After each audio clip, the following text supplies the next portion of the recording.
It all began during World War II. Britain desperately needed naval destroyers and so agreed to lease Beanfield and Radway in St. Lucia to the Americans in exchange for destroyers.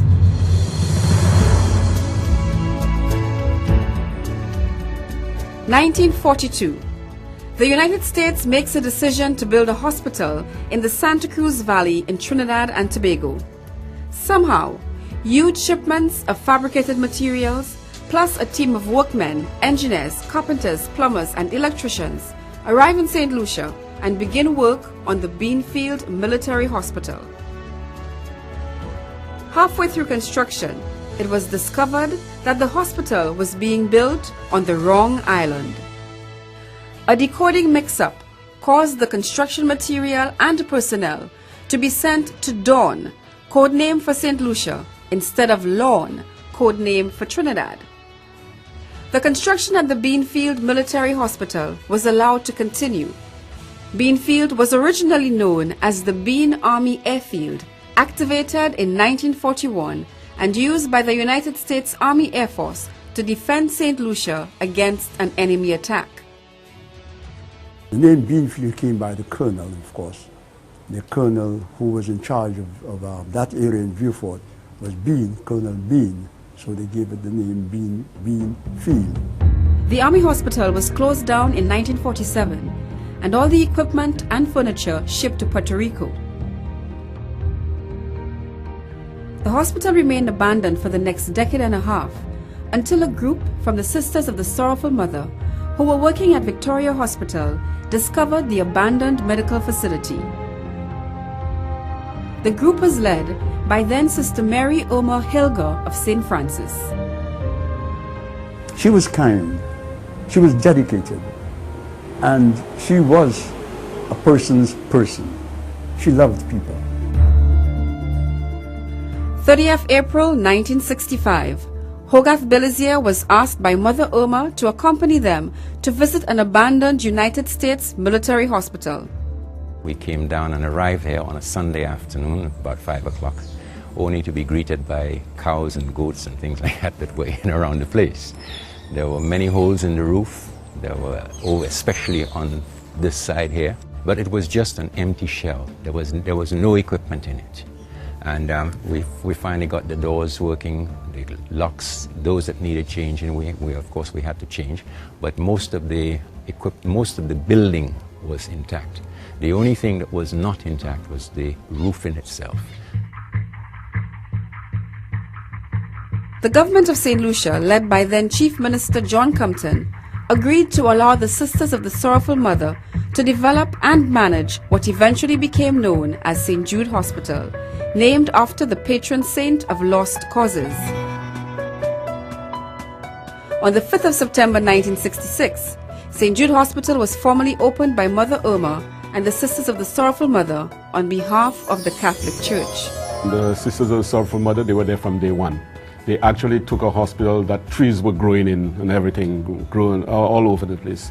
They cleaned it. With the help of the American Sisters they have and other organizations, they actually built up St. Jude's. Because of the international connection of the Sisters of the Sorrowful Mother, with their own chain of hospitals and medical association in the United States, they were able to bring down specialists whom the government could not afford to bring down to St. Lucia. And that was a tremendous contribution that St. Jude made in those early days, you see. That specialists, all kinds of specialists, were coming, volunteering to come down to serve because of St. Jude. In fact, the reputation of St. Jude has been one in which the people of the South have benefited from some very quality services provided to them through volunteerism. In 1992, the St. Jude Hospital was handed over to the St. Lucia government, ending over 2 decades of management under the Sisters of the Sorrowful Mother. Through their network of hospitals, medical professionals, and philanthropists, they made St. Jude a respected hospital built on a foundation of volunteerism and partnerships. Subsequent to the management by the Sisters of the Sorrowful Mother, there was also a management partnership with Mercy Medical Center in Des Moines, Iowa. It is estimated that the network of Catholic churches and hospitals provided $3 million in cash to the St. Jude Hospital annually. From 1966 till 1992. So that's a lot of money, you know.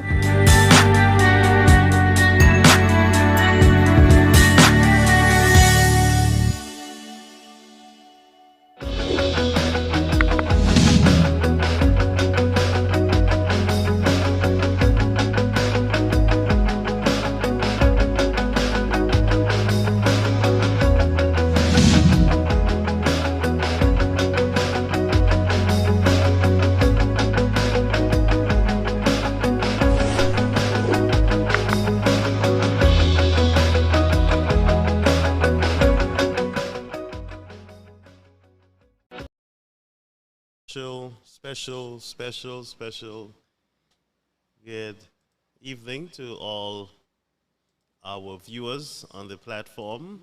All right. We're happy to be here with you at this time. We invite you to share as you come into the system. We invite you to share on the platform. All right. Again, let's hope in that you had yourselves a beautiful day. Many of you are still at work and you are trying to get out. I just want you to be safe, folks. Be very safe out there. And I hope that you get home in one piece. All right, so greetings again to all our listeners here on this platform. We decided to get on early today so that you can view the news. I am not 100% sure of the other programs that are on tonight, but on our end, we are still working on a schedule for, I know it's taken a long time, but we have to coordinate with those persons who have their live program, and also we got to look at the news so that we can be together on the same page. So greetings, folks. Let's hoping that all is well. How is St. Lucia? How is St. Lucia going? Yes, we need to know what is happening there in St. Lucia, but let's just go over to the news in St. Vincent. The Teachers Union there, the president of the Teachers Union in St. Vincent, have called on all teachers who were dismissed as a result of the vaccine mandate implemented by the Ralph Gonsalves administration there in St. Vincent. They were called to a special meeting today by their president. And so we will keep you updated as information comes to us. Let's get back over to St. Lucia. That's where most of the actions are. And we are paying attention to a number of developing stories there. This weekend on Friday, a number of persons lost their lives on the Bexo Highway, including a child heading home from, I believe, Castries in transit to Viewfort. A number of individuals lost their lives on the Bexo Highway. Our condolences to the bereaved family. On the same note, a police vehicle overturned there in St. Lucia, and no death or injuries were reported as yet, and so we're yet to get information from that incident. Also, we're hearing of a shooting somewhere in Soufrière, and we are trying to keep our ear on the ground with information developing. This weekend, Mr. Prudent, we do apologize, Mr. Prudent, who is vying for the chairmanship of the United Workers' Party, traveled around some districts like Dennery, Micoud, and other areas where he's trying to get himself familiar with some of the people there, persons there in the community. And so he had a tour in meeting and discussing with the people there in these communities. Meanwhile, in the United States, the Honorable Mr. Philip J. Pair and his team held a town hall meeting on Linden Boulevard there in Brooklyn, where a number of persons attended, both United Workers Party supporters, independent, and also we had supporters of the ruling party, the SLP, present at that discussion. A number of clips, a number of items were discussed, especially the St. Jude Hospital. It was well noted by one of the attendees that the Prime Minister did not mention anything about the crime situation on the island. He was reminded by one of the attendees through the question and answers session. Furthermore, there was also an individual who raised a concern about persons who are not born in St. Lucia, but they are born to St. Lucian parents, having the opportunity to serve as Prime Minister of that country. Mr. Philip J. Pair, understanding the magnitude of that question, did try his best, as professional as he could, to indicate to that individual that it's a very difficult task and that they cannot just change the constitution, saying no one who is born outside of St. Lucia can be Prime Minister. However, in my opinion, I will speak on this matter. Please share the broadcast as you come in to our platform. We will take you over to a short clip from the St. Jude Hospital, and then we will be back. Has been given, donated by the church to the health system in St. Lucia.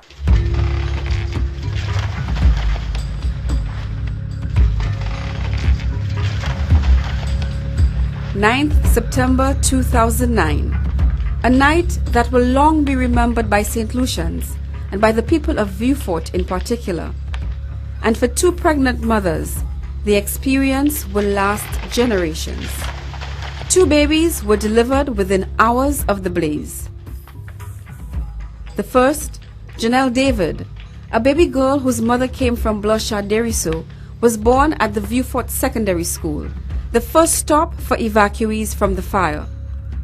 A second baby girl, Lucilla Malcolm, also of Blois-Dericeau, was delivered at the George Odlum Stadium, where the patients, nurses and doctors eventually settled. But lives were also lost. 3 males perished in the fire. Claudia Soudine of Pierrot, Joseph Jean-Baptiste of Pierrot, Bernice Vigier of Bellevue Vieux Fort. Most unfortunate, and I think that is the... And so we want to remember the families who have lost their loved ones at the St. Jude Hospital.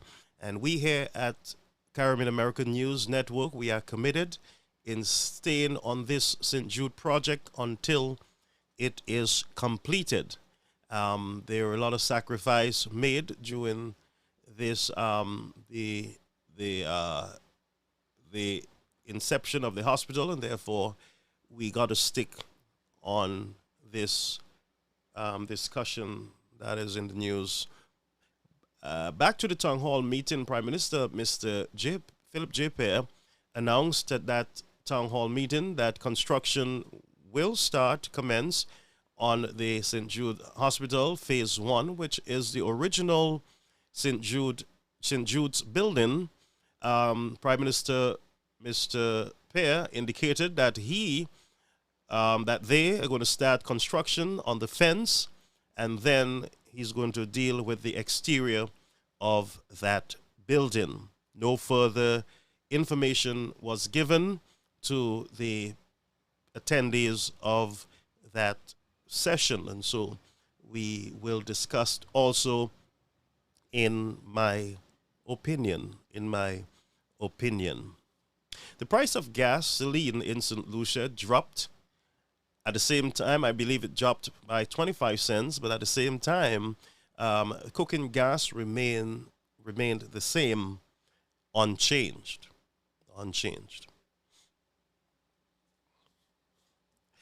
The United Workers' Party caucus there in Toronto, Canada, held their general meeting. I believe it's the second meeting this weekend. And so the announcement is that there is a concerned group there in Canada of United Workers supporters, and they are under the leadership of Meneva Ward, and we will give you a full list at some time in the broadcast of the officers over there in Canada. Meanwhile, in Martinique, they're forming caucuses there of the United Workers' Party, and also in England. There seems to be a movement of the United Workers' Party. They're cementing, they're based around the diaspora where the St. Lucians are, United Workers' Party supporters reside. So the UWP is on the move. Meanwhile, in St. Lucia, the United Workers' Party has been quiet for a while. They have not, the public have not heard anything at this point from the chairman, Mr. Andy Daniel, and also the PRO and other executive of the United Workers' Party in St. Lucia. It is believed that the United Workers' Party there on the island, they are still getting their act together. They are reviewing reports of the defeat at the 2021 elections, where the United Workers' Party saw the St. Lucia Labour Party taking reign of government. And so the United Workers' Party, again, have been very silent, and their calls for that silence to be broken. The folks are requesting to hear, they want to hear from their party's leadership. And so we await a response, and we will keep you in the know zone when it comes to the executive there in St. Lucia. And based on how things are going at this point, it does not seem that there will be a convention this year. And so they are still coming together. The different groups are being formed. And the United Workers' Party supporters are hoping that sooner than later, that the United Workers' Party will get their house together. And by the way, we must say that it is a process that is normal to any political party, where they regroup, they reform, and they sometimes bring in new leadership. And so watch this space, and we will see where things go. The former Prime Minister, Mr. Alan Chastanet, leader of the opposition, has indicated that he is willing, if the people decide that he should not be the political leader, he is willing to support any other person that has been elected by the convention. And he has made it plain to his supporters. Let's go over to my opinion quickly. We are watching the time because we do not want you to miss the evening's news. Let us go to my opinion. I had an appearance last night on on Mr. Jules, Mr. KKRR show, and there I would speak about that appearance at some point. But there is a lot to discuss about the town hall meeting. I'm not going to play any of those clips tonight. I'm still putting them together. I was able to speak to the Honorable Mr. Stevenson King on the Sky FM licensing issue, and we are still putting that clip together. I had a one-on-one interview with him. It was not a long interview, but we were able to get enough information concerning the status of the Sky FM licensing situation there. So just watch this space, and we will update. We will uplink that clip as soon as it is ready. We want to ensure that it is cleaned up and that you would be able to get clear audio. But let's go over to the town hall meeting. Not the town hall meeting. Let's go first to the my KKRR appearance. I saw a clip on Sunday morning concerning myself on that program that I am a SLP supporter because of my attendance at the town hall meeting. And we know that Mr. Jules, he is a comedian and he does his thing. And so I reached out to him I had a conversation with him, and then he said to me, why don't you come on tonight? And so I went on because I believe in respecting all people, and I also believe in not locking people out or shutting people out in this discussion. And so I believe that we are one nation, we are one people, and we should be able to discuss without disrespecting each other. But on that program, I was disrespected by most of the SLP supporters on the platform. One person said to me, "Mash," and my credentials were questioned by several persons. Insultive languages were used on the platform by the St. Lucia Labour Party supporters. Now, I'm not blaming as yet the St. Lucia Labour Party organization, but I am looking at the supporters and their conduct, and it leaves great concern for the country of St. Lucia. It seems like there is an anger. For the life of me, I have never seen a party in power. The party controls the government, but yet the people are still aggressive and angry. And I am not sure what pressure they're under. But if I am in power and I'm the ruling party, then I see no need for me being so aggressive and having to protect my victory. I protect my victory by working on behalf of the people of St. Lucia. And that's what you would expect. You work and the people will see what you're doing and they will give you a second term. But to walk around defending your victory, there is need for concern. And there are those out there who are professionals and would come at me with the regular insults, but these are genuine concerns. They're genuine concerns when one can question your calling as a man of God, and when people can use obscene language against you as a man of God, it shows a nation in crisis. And when I spoke about gross darkness, that's what I'm talking about. It covers the minds of the people. People have no respect, and these are adults with children and grandchildren. Some of them are not married as yet, I'm sure, and they're hoping to get a decent husband, and not one that will black and blue their eyes or one that will cheat on them. They're hoping to get a decent man. But they themselves are acting they're acting funny, and I got to be careful with my words. They're acting very funny and out of control.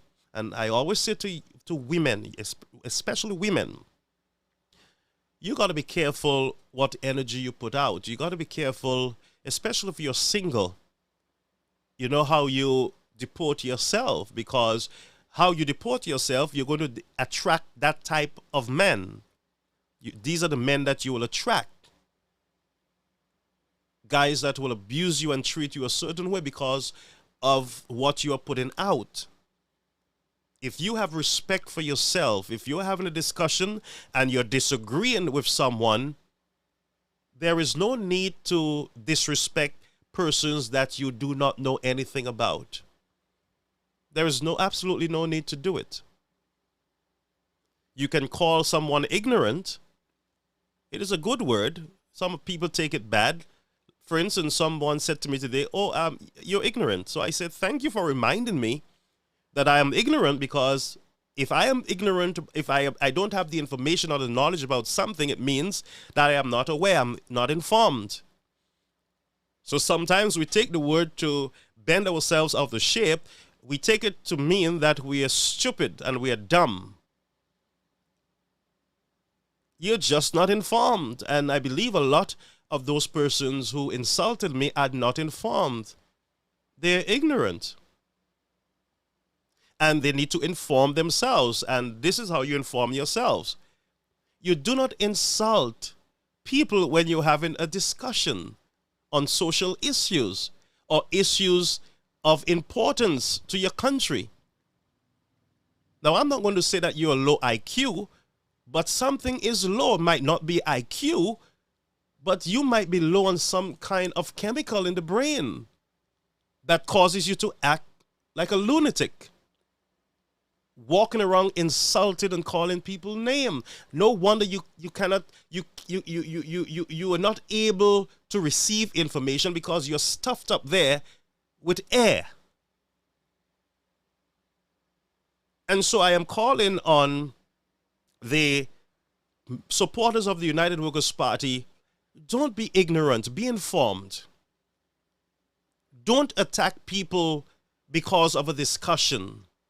Yes, if someone attack you, you will want to defend yourself, or you would want to, respond to that individual and correct that person. But don't go around acting ignorant. Be the best that you can.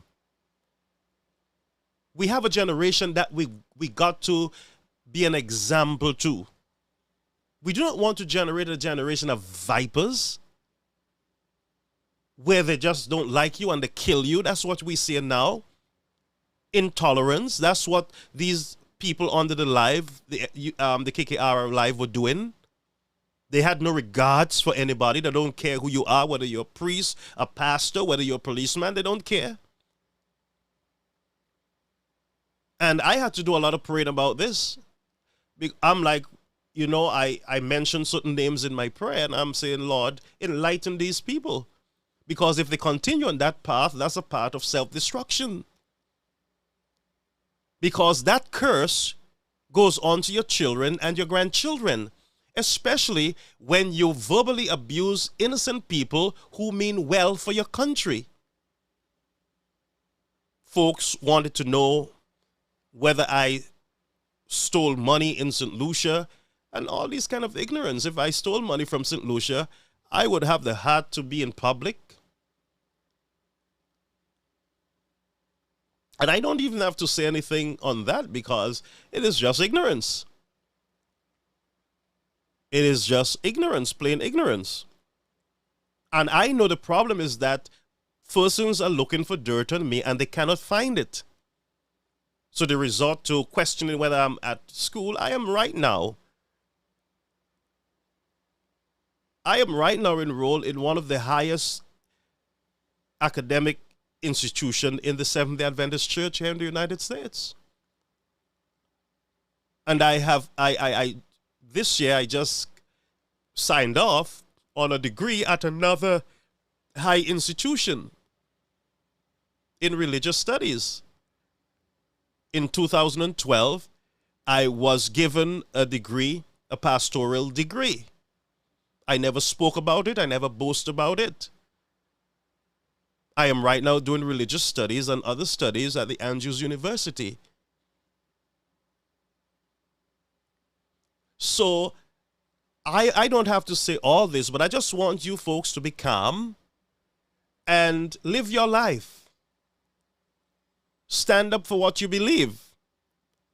Be an activist if you have to. Get involved in social issues. Be involved. But the sad thing is that most of these persons are so-called Christians. And when you call them out, people say, well, you're insulting Christians. Yes, I should call you out as a hypocrite, because Christ called out those Jewish hypocrites during that time. They would walk in on the poor people.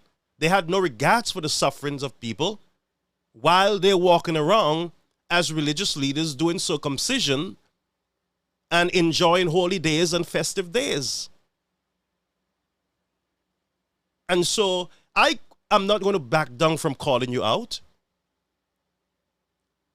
The Lord is the one who provides my meals and all that I need. So I have no one holding anything over my head. I have no church or no organization holding anything over my head where I cannot speak the truth. I am not in a cult. I'm not in any society. I'm a Seventh-day Adventist Christian. And I'm proud of it. And I make no apologies for getting involved in social issues. I'm not going to back down. You can't silence me. When God says to me it's time to stop, then I will stop. But I will continue to be a voice to the voiceless. I will continue to be an advocate of truth, justice, and righteousness.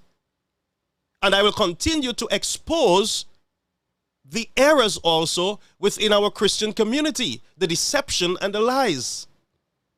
Because while we are trying to win souls, we are not being honest with ourselves. Now, I will get off of this rant because I really wanted to say to you, and I hope that persons under the live who are from the SLP party can understand that I will not be bullied out of my calling. And some of you will be taken to task if you continue with your disrespect and your besmirchment of character. Especially those of you who are in the United States who should know better that there are laws protecting free speech. I will teach some of you lessons if you continue on that path. So be very careful and be warned. Cease from those practices. So I'm putting this warning out. I will not be silent. I have a voice. Now, I did not upload these documents, but right now, I am at work from morning. These are applications for a television license in St. Lucia. This is one. Here is registering Caribbean American News in St. Lucia. All these information, I am working so that I can be a voice, we can be a voice, and a force to be reckoned with when it comes to truth, justice, and righteousness. And I strongly believe that the press have gone silent in the country. During the elections, the St. Lucia Labour Party, you had NBC, you had Tricia Lionel calling Alan Chastanet a thief, a liar, insulting and disrespecting people, barging into private meetings. I never barged into any private meeting. I went into a St. Lucia government town hall meeting so that I can record, that I can take notes of what the Prime Minister and the government officials were saying. I am there to hold the government accountable for their words and their deeds. So I didn't barge into the St. Lucia Labour Party function. I would never do that. But once there's a government function, I am going to show up. I am going to show up. And I'm going to show up with my camera and my mic. Someone asked last night, and they were insulted that I went to the front to sit. I went to the front to sit because the folks were not hearing through my system, and therefore I took my mic close to the speaker. Now, the last time I checked, there were other SLP supporters sitting right next to me. And that's the level of ignorance that should not be tolerated in government or in any civil society. And when people call us uncivilized, we take them to task. These are uncivilized behaviors. Since when a United Workers' Party supporter cannot speak? Since when an SLP supporter cannot speak respectfully? Since when you cannot be friends with an SLP or a UWP? You all are St. Lucians. We are all St. Lucian citizens. One people. You need to get rid of your flag and your national anthem and your pledge if that's the way you're acting. It is one people, one nation. Different political parties. The Constitution gives right to each citizen to choose a party of their choice without any problems, without being fired, without being censored or abused.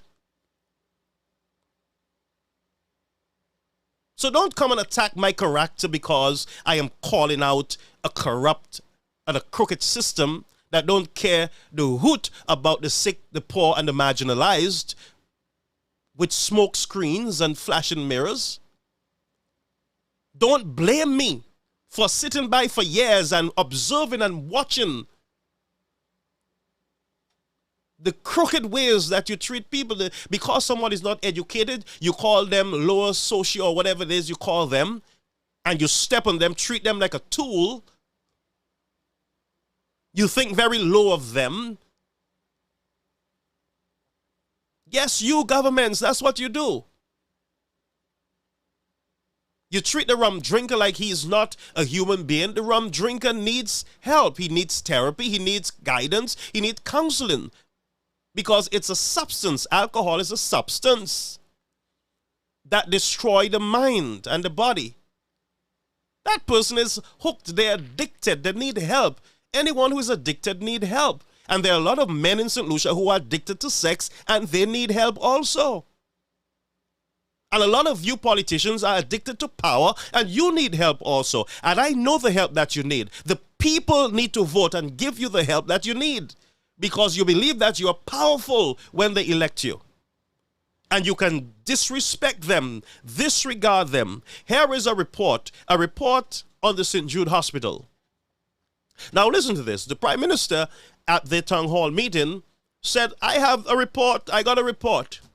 Waves the report in the air. But you, the people, can't see that report.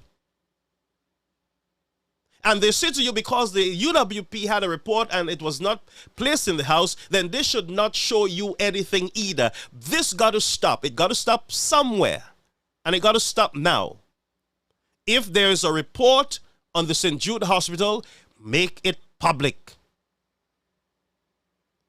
And persons who say to themselves, I don't want to see the report, your IQ need to be repaired.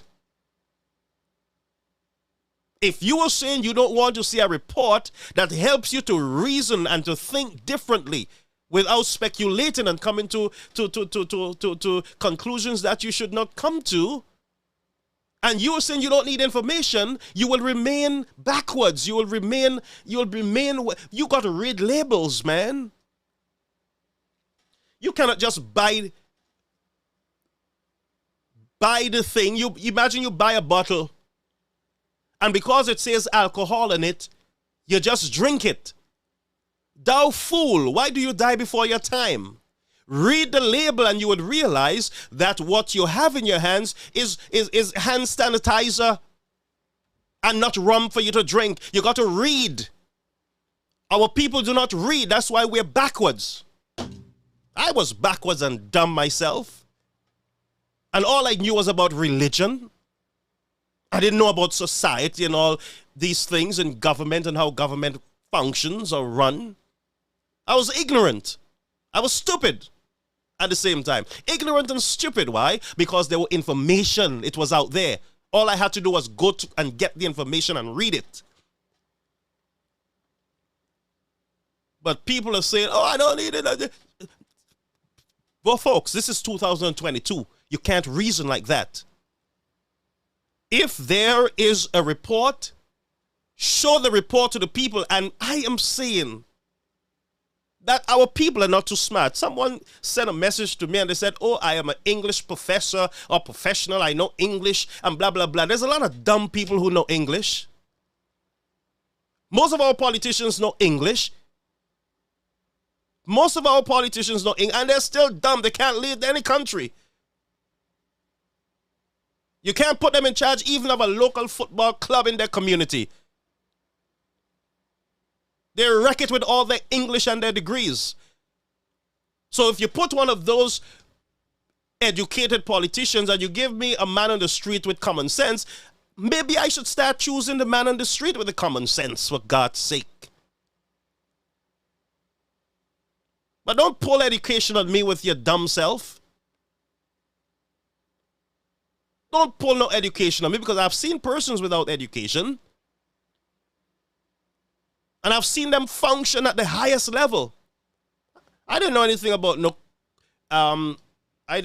about sales, customer service, or sales representative. I went out there without even knowing how to write properly and go, and I got so much contracts. Common sense. So I am saying, folks, listen to me, folks. Don't let these politicians fool you, and don't be intimidated by their supporters who want you to be afraid. And if you have something to hide, confess it and let them talk. You know why people can't point any fingers at me? Listen to me. I'm not Jesus. I'm not sweet. Listen to me, I'm not a pope. And by the way, the pope has a lot of problems too. I am not holier than anybody. Why am I saying this? Because every Sabbath, every time I go to church, if I do something, I speak it. If I go to a store and I shout at somebody, I come in front of the church and I say, boy, I shout at somebody today.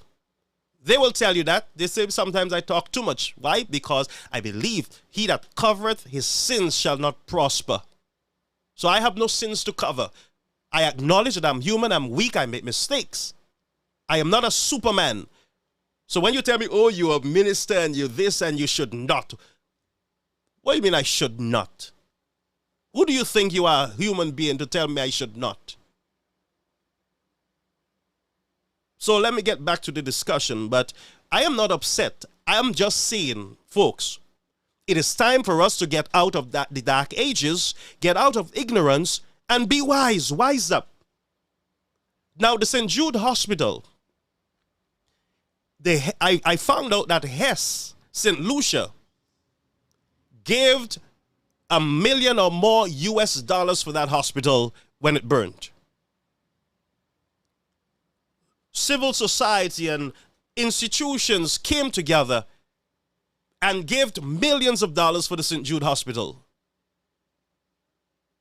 The Catholic Church managed that hospital, provided millions of dollars to the hospital. And you are telling me that we should not demand from the government transparency? Are you kidding me? Persons in the diaspora got monies together and send it so that St. Jude can be built. The Taiwanese, or one of those governments, told the Stephen King administration, made some agreement that they're going to fix the hospital, they're going to finish it in 9 months.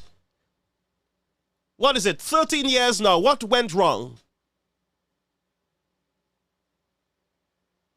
If equipment was bought for the hospital, why have it sitting? Why not send it to the Dennery Polyclinic? Why not send it to Richford, Viewford, Suffolk, and let them use it until the hospital is ready? Why allow it to perish and then come to blame each other that the equipment spoiled and they was in container? Why didn't you, as the opposition leader, Mr. Pear, cooperate with the government then? Why did you not come together instead of opposing everything? Why did you not come together and make recommendations? Say to them, let's use these equipment in different hospitals. They are needed. They are on the island. Let's commission them and use them. Then we would transfer them back to St. Jude when St. Jude is finished. Where are these government officials with their education? And you coming to tell me I should be silent tonight? You're telling me I should be quiet? And the question that you want to ask in the town hall meeting is putting laws in place to stop foreigners from hijacking the prime minister, the prime minister's position? How stupid can we be? Did John Compton hijack the political system? Did Mr. Shastney hijack it? They were voted in by the people. What do you mean hijack? What kind of word is that? And if I was the prime minister, I would have rebuked that question. I would say to him, no, there is no hijacking here.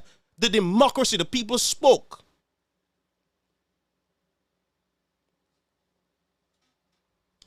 So, we got to calm down. Now, this is my opinion. And I should not be insulted for my opinion. If you don't agree with me, let's have a conversation. The phone lines are there, 929-586-1821. The lines are open. Don't insult. Let's talk. Tell me I'm wrong. Show me where I'm wrong. Equipment, medical equipment all over the place in containers. And there are hospitals that need, the St. Lucian people were dying, needing some of those same machines and instruments. And you left them in containers and have the people suffering. Some of them had to pay thousands of dollars in private institutions to get x-rays.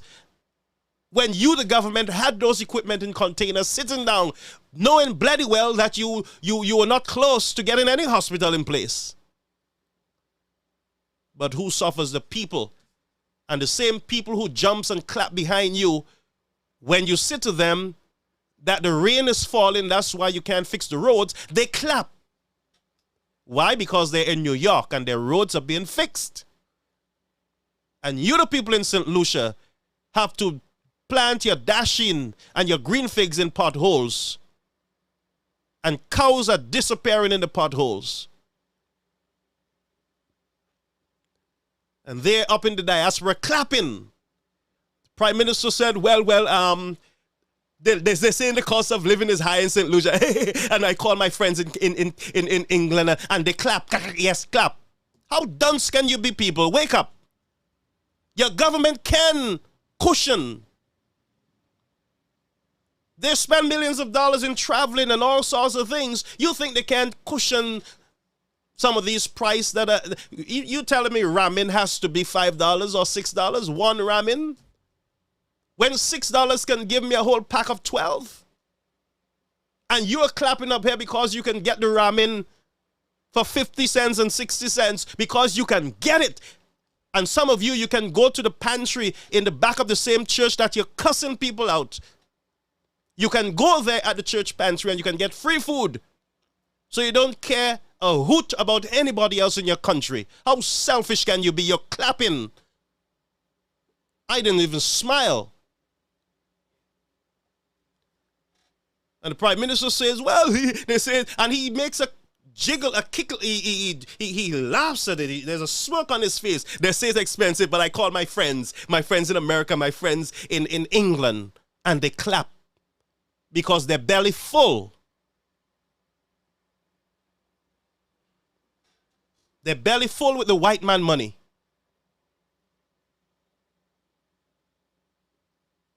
And that's why I say to you folks, I am here to be the voice.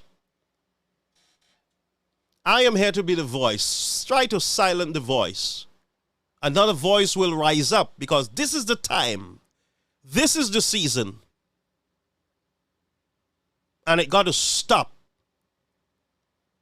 You're clapping. That rain is falling and potholes can't be fixed. The Marshall Road was fixed during the rain. You forgot? You promised that it would have been fixed before school opened. Was there not rain?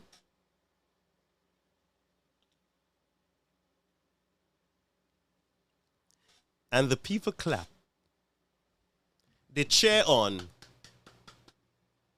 Because all they got to do is jump on the MTA bus, call an Uber, and the poor Uber driver will have to pay for his shocks and his tire if it go down into a hole. And by the way, if it falls into a hole on the street, then the government might give him back a tire. Or you jump on the MTA, you pay $1 or $2 on the MTA, and you get to where you want to go. Some of you can't even drive, you're clapping. Some of you don't even know where the front seat is of a car, but you're clapping. You don't even know what it is to pay insurance and registration and $16 or $17 gas. You don't know what it is, but you're clapping. Caller, you're on the air. Hold a minute, caller. Let me just get you on the system. I don't know what went wrong, but hold a minute. My system is connecting. We have a call on the line. Just hold a minute, folks. I disconnected the phone lines because of the program. Go ahead, caller. You're on the air. I can hear you, Mr. Gaffel. Yes, sir. I'm here. Mr. Gaffel, how are you? Disturbed, but good. I'm on the air? Yeah, you're on the air. Mr. Gaffel, I can't help but hear you talking about the Prime Minister, about the pothole, and blaming him for every thing that he said. That okay, but Brother Gaffel, I didn't hear you said to this day anything about when Alan Chastney stood up right there. Hold, caller. Hold, caller. Caller, today I have no tolerance for this Chastney. I didn't hear anything about Chastney. Listen to me. We're talking about serious matters that affecting the country right now, not yesterday. But go ahead, caller. No. Go ahead. You go ahead. If you're going to make compatibilities about situations, you have to be fair on either side. I am saying to a principal to close the school because he said he had repaired it the previous term. He said that he should... Caller, that's not the issue now with closing schools. That is not the issue now. The issue is the roads, the hospitals. You just mentioned, you know what you said? You mentioned Philip Japier in opposition with the UWP having stuff in government that Philip Japier should go to them and talk to them about things. No, sir, you're not listening to what I said. That's not what I said. You didn't listen to what I said. And honestly, I really don't... You want me to repeat what you said? I can repeat it word for word to you, brother. You said, where were you, Philip Japier? Why didn't you were in opposition, go to the government, okay, and ask them to use the facilities that they have that they could have used in Denver Viewport Cascade. You asked that Philip Japier should go to Alan Chastney or whoever should have gone. And tell them. Should have gone. Okay. But I don't understand you. You're saying that they should have gone, and yet when they themselves took the initiative to say that they will close school because they had already repaid, you stayed quiet. But wait a minute, wait. Is this about me? Hold, caller. Is this about me? And listen to me. This conversation is not making sense now. Listen to me. Listen to me. I'm a little strange today, but I am saying, forget about this. Take me out of the picture. Let's talk about the issues right now. I'm not talking about schools. I'm not talking about Chastney close any school. When it suits you and deviate from the topic, you were saying that you just said earlier on that the United Workers Party in government, and they have more time to ramble about things. What you want the Eastern Social Labour Party to do, to just sit idly by when the Flabo say things about you, that you cannot even defend yourself because you think you are in government. When you're in government is when you should counter what the opposition is saying about you. How do your people know the truth if they just sit idly by and say nothing? Can you answer me that? No, I can't answer you. I am ignorant to that answer right now. Brother Gaffel, you said you are the news anchor. All I am asking is your objectivity of the news. You said, listen to me, I have no objectivity right now. Rumbling in government. So what do you want the St. Lucia Labour Party supporters to do when the opposition is attacking them? Don't you think that there's going to be a counter-attack so the government can tell them what it is that they are doing? These are the progress we've been making. These are the projects we've been embarked on. How do you expect us to stay quiet? Bad things happen when good people stand by and say or do nothing. Well, I wish some of those so-called people that you're calling good would stay by and say nothing, because all they're saying is nothing. All they're doing is assassinating people's character, insulting people. They're saying nothing, basically, on the issues. Brother Gaffel, I am on your show very often. Your people lambaste me all the time, and I don't give, and I don't care about that. I can take blows, I give, and I take. But it's not Let about me you tell and not about you and I. Let's move on with the issues of the day. Why are you not saying it? You said you were on KKR, and the people insulted you. Okay, and you were offended by that. How do you think it is good for someone else to be in a situation whereby on your show they can tell some people something when you yourself don't chastise them, but then it is okay because somebody do it to you and somebody else is sure? How can that be? I never said that, sir. And this is the problem. This is the problem that the country is facing now. You know, it's a tit for tat. You know. No. I am saying that I need you to call it out no matter where it is. Don't choose to call it because it's an ethnic. If you're going to call it, tell the United Workers' Party the same thing that you tell them, whether or not they like it, and they will not always like you. Okay, and I can relate to that. But we need objectivity in our presenting of the news to the nation. Well, you won't get it from me here, sir. Oh, so you will not be objective. Oh, wow. I'm not here to be any objective. I'm here to speak the truth and to cause it what it may. But objectivity is the truth. No, not for some of you people. But Brother Garfield, condemnation and justifications are by what we say. They are in the word. Listen and to me. If you cannot stand and call we have not wrong discussed, wrong, Brother Anson, we have not discussed any of the issues as yet. We have not discussed St. Jude. You have not discussed the potholes. You have not discussed the people's health. But you are speaking about SLP and UWP and all this, and you and I. You are the person who are just going on lambasting people, and yet when people now you see, when you stand up, this is what they call you. You say to you that you're lambasting. You see what I'm saying? But you should be lambasted right now because you have not discussed the issue as yet. Let's go to the issue of the potholes. When the Prime Minister says in the wet season, okay, that we are not able to always do the necessary work because we're using a bituminous material, okay, which does not adhere to the material when it is wet. I heard that. This is something that is true. No, he did not say that. He did not say all that, sir. Goodness me. The same king, Stevenson King you said you interviewed. He said it plainly, and the Prime Minister, both of them said it. No, sir. You were not there, and you didn't hear that. I will play that for you. I will play it for you because I have it. Play it now. I am saying, in the rainy season, it is not the asphalt that is placed on the street cannot adhere. I am not saying that they should not repair the road. I am saying that they need to do something to be able to make it more motorable for the drivers. They can get some things and throw it in the pothole. I am not supporting the idea of not doing anything. I don't want you to think I'm condoning the idea of not doing anything. So what are you doing? Talk to me. What is that? Talk to me. What are you doing now? I'm driving. Why? Listen to me, man. Just keep your eyes on the road. But explain. I think they should repair the road. I am understanding what it is that is going on in the rainy season, that you pour these things.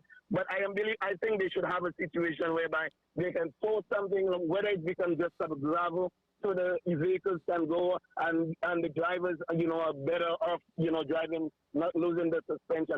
That much I can agree with. But the idea of repairing the roads in the rainy season, that you put it there and it is washed away, the next day or the next week, so it's a continuous cash flow. Okay, so, but they can do something. I believe they should do something about it. So, in other words, since when St. Lucia have been repairing their roads during seasons? I'm Brother Gaffel. I was a road contractor in St. Lucia. I know. But that's what I'm asking you. There, you can do things a lot better.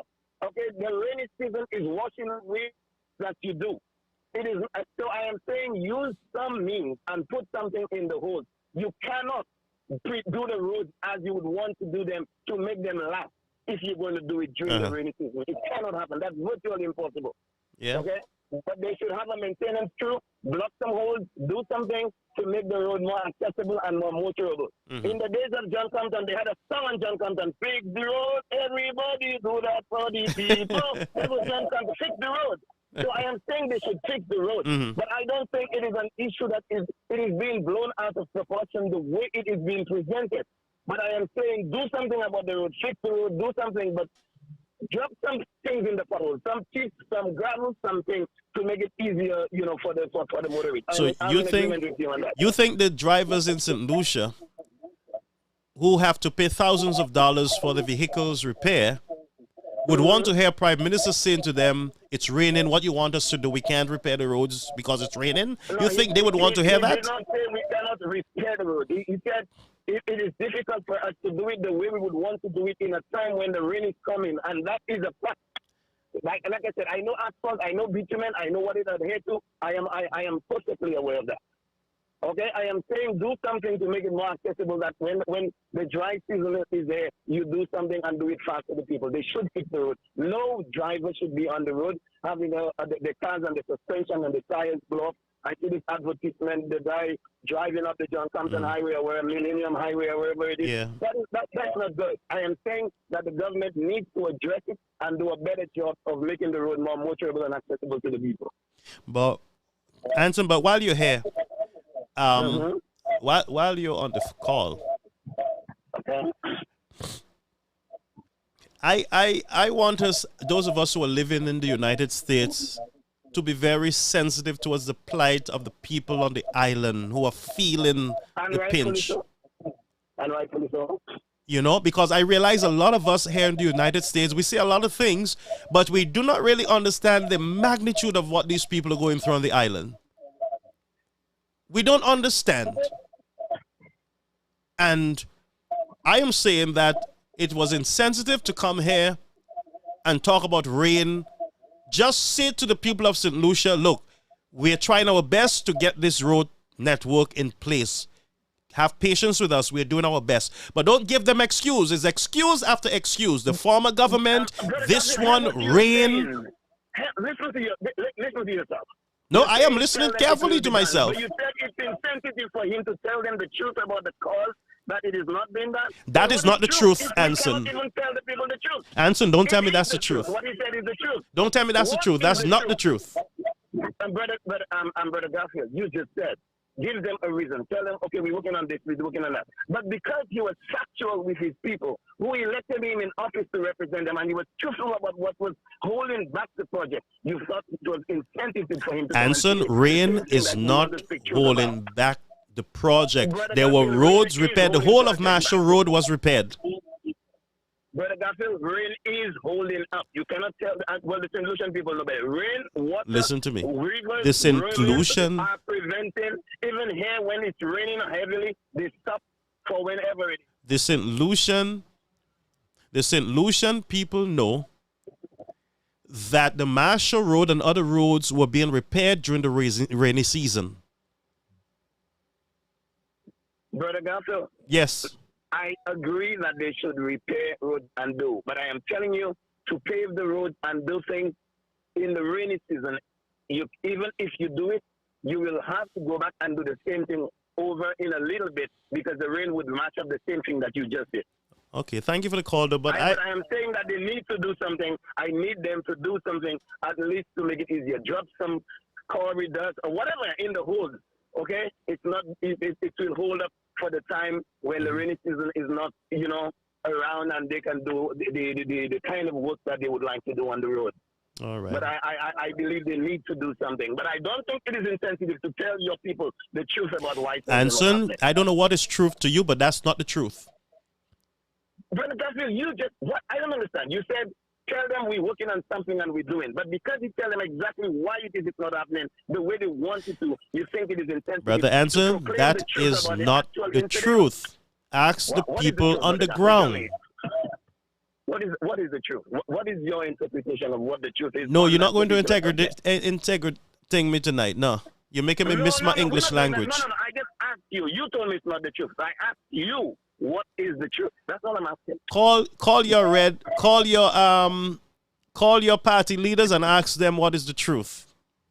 But even when they tell you, you still don't believe them. I don't believe in that. I don't believe that crap about rainfall and you can't repair roads. Okay, Brother Gavin. Like I said, they can block some potholes. They can make it more motorable. But like I said, to lay this Baba Green, what they call the Baba Green on these things, and to do these things in the rain, it would be, like I said, it would be like washing your hand and wiping it back in the dirt. All right, my brother. Thanks for calling. Thank you, Brother Gavin. Okay, thank you. Appreciate it. So, folks, there you have it. The phone lines are open at 929-586-1821. I would love to hear from a driver in St. Lucia, because most of our calls are from those up here who can go to AutoZone and get parts for cheap. And not only gets parts for cheap, you can get the mechanics outside of AutoZone to put in the parts for you for cheap also. Huh? Caller, you're on the air. Good evening. Good evening, my Brother friend. Gaffel. Good evening, my friend. I know Anson is listening, but I would like to ask Anson, when the former government started that road rehabilitation program, what did his prime minister, his now prime minister, and the followers and himself was saying to the people of St. Lucia? People don't eat roads. Isn't that what they were saying? Yes, that's what I heard. Where was Anson's By the way, where does Anson live? Right here in New York. Okay, so Anson can talk all the garbage that he's talking there right now. Anson needs to give up everything he have in America and come down to St. Lucia to buy a gas tank, a 20-pound cylinder for $47 and $54 or almost $50. He needs to do that. He needs to come down to St. Lucia to see the prices of the goods that are in the supermarket that we St. Lucians cannot buy. We cannot afford to buy it, and there is no work in the country. Everything is on stop. The only people that are working right now in St. Lucia, Mr. Anson, are the Labour Party supporters, the hacks. They are the ones working, and the poor people probably are the ones that are working in the hotel sector, in the tourism sector. Other than that, the country is bleeding. And Philip Pierre is still speaking and trying to divide the country into more chaos. This thing is not of God.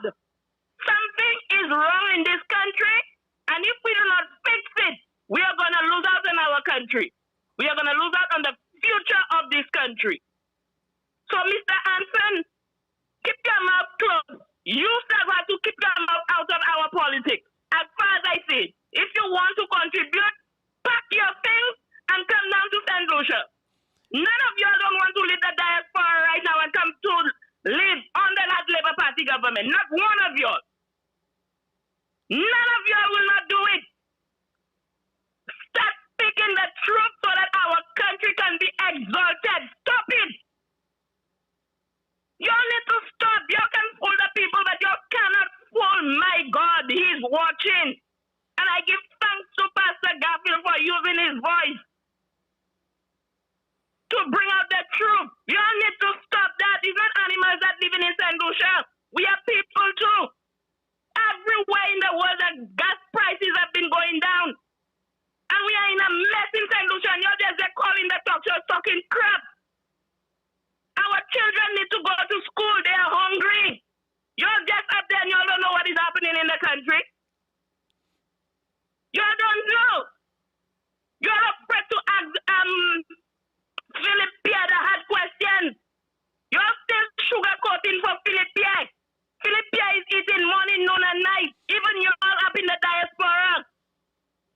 You know how many people that are hungry in this country there today? We cannot get a meal. And Philip Pierre saying there's nothing he can do for us? And you're talking crap? Man, if I was next to you, I'd put you to sit down and disconnect all cords on your body. Have a blessed night, Mr. Garfield. No, man, we don't want to disconnect cords on his body. Thank you, caller. But we need all the input, all the voices. But what I want persons to do is to consider the people on the ground in St. Lucia. And if those of us who have the means, we should consider those who are on the ground, because it is only those who are in the heat understands the temperature. And I find sometimes, and that's why I say at the town hall meeting, the folks were clapping again, when in my opinion, they should not be clapping. Some of them have families in these countries. And the possibility is there that some of them are not helping their families. But the truth is, based on what I'm hearing, and I've received a lot of calls.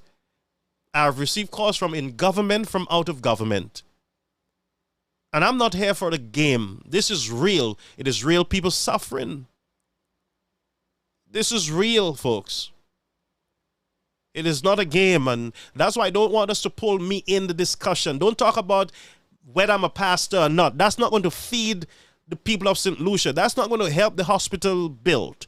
That's not going to fix the potholes. My credential is not big enough to fix the potholes in St. Lucia. And Brother Anson and myself, we can't fix the potholes. So let's speak about the issues. I am not defending any Labour Party supporter here. And I'm not going to speak so that they can be comfortable, because what they're doing is insulting people. It's ridiculous and it should be called out. It should be called out and should not be encouraged by persons who consider themselves to be educated.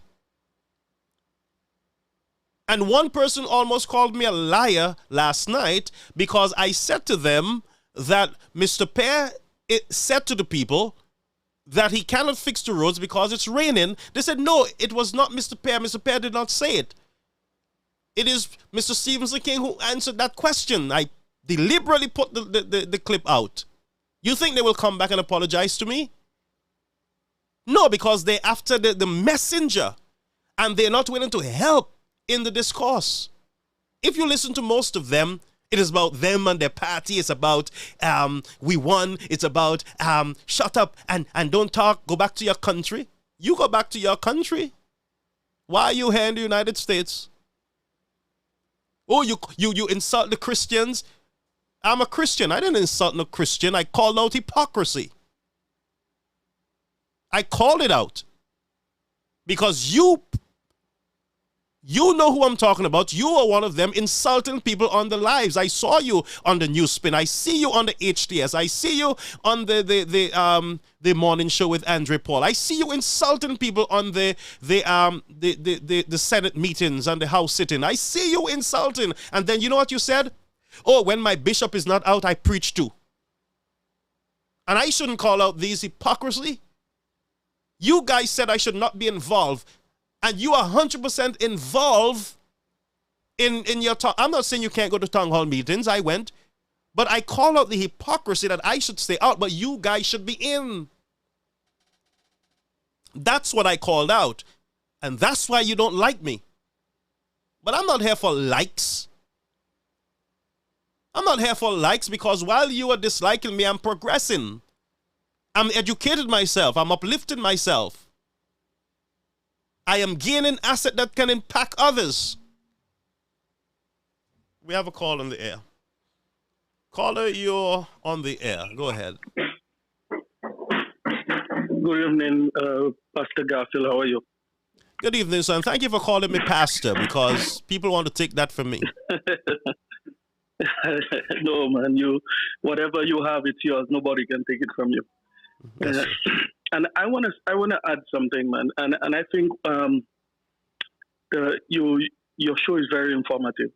And who don't like it, it's their problem. But I think we need to listen more. And what I noticed is we don't have a balance. And when I say we don't have a balance, I'm not referring to us in the diaspora. Mm-hmm. I'm more referring to the people in St. Lucia. You see, I have realized something over the years, that our people tend to fall in the same traps. And I'm not talking about one party particularly, both parties. Mm-hmm. But as a nation, we ought to differentiate between the difference in the parties. Mm-hmm. Because as a nation, we ought to look at where were we 20 years ago or 30 years ago? Yeah. Where are we today? What has come and what has gone? You know what I mean? Yeah. And I find it is never the issues that the people really care about. Yeah. The people are more concerned about who's in power, which party particular that's in power. Mm-hmm. And it doesn't necessarily mean that the person that they vote for is doing anything to better their life. They're not concerned about those issues. And it's sad. And I'm saying this because, you know, if we have to continue down that road, Garfield, we really have to look at how much this will hurt the younger generation. Yeah. You know, we cannot keep up like this. No. Because I always say to people, America didn't become the America it is by doing those foolishness, you know. No. They had to stand with values. Even if some people may not like what values that they have, but they knew why they held it, because it was working in their favor. It was working in the interest of the majority. Yeah. You understand? Yep, yep. And I find it strange that as a nation, that we have battled through so much. We have gone through so much. We were in an era where we were walking barefoot, you know. And some of us end up going overseas, study, have degrees, and we always proud to show those documents on the wall, or even when we call talk shows, we mention those degrees. But, you know, it would really, really be nice that if we would really take those degrees and actually do the work on the ground in the country. Yeah. Because I strongly believe that our nation can prosper. The problem is the people, unless the people believe that they are the government and not the people they put in power, we will be a nation where we'll be spinning in the same mud all the time. You know, it is honestly, man, it is frustrating, but yet still it is so sad at the same time. Mm-hmm. You know, and I wonder why even people in the diaspora would even call and not realize where they were, you know, and where they are today and how far they've come. I mean, you see what's before you. Shouldn't you want that for your brothers and sisters in the country, of your homeland country? Yeah. You should want that for them. Yeah. I don't see why we should be going down in St. Lucia and we rent cars and we spot around and we want to buy every Tom, Dick, Harry a drink or maybe a plate of food or give them something. And we can actually help them have the same thing. Education is something that is provided, my brother. But you see, wisdom, this is not provided, you know. Mm-hmm. It's not provided, you know. Mm. And I know many people that are not educated, but they are very wise people, you know. Yep. And I wish we would look at that approach to better the St. Lucia that we want to see. Thank you very much, my brother. Have a good day. Appreciate it. Beautiful call. Thank you, caller.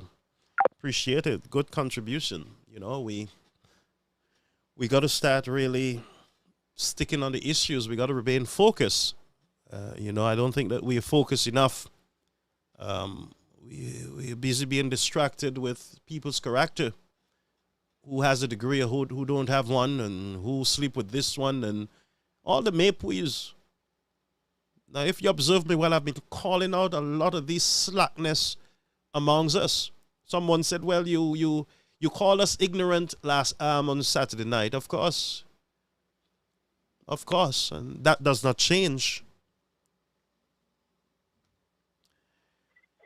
Caribbean American News, you're on the air, caller. Hello, Pastor Garfield. How are you? Hey, my friend, another pastor caller. You're on the air, my friend. Well, Brother Garfield, how are you? I'm good. I'm on fire.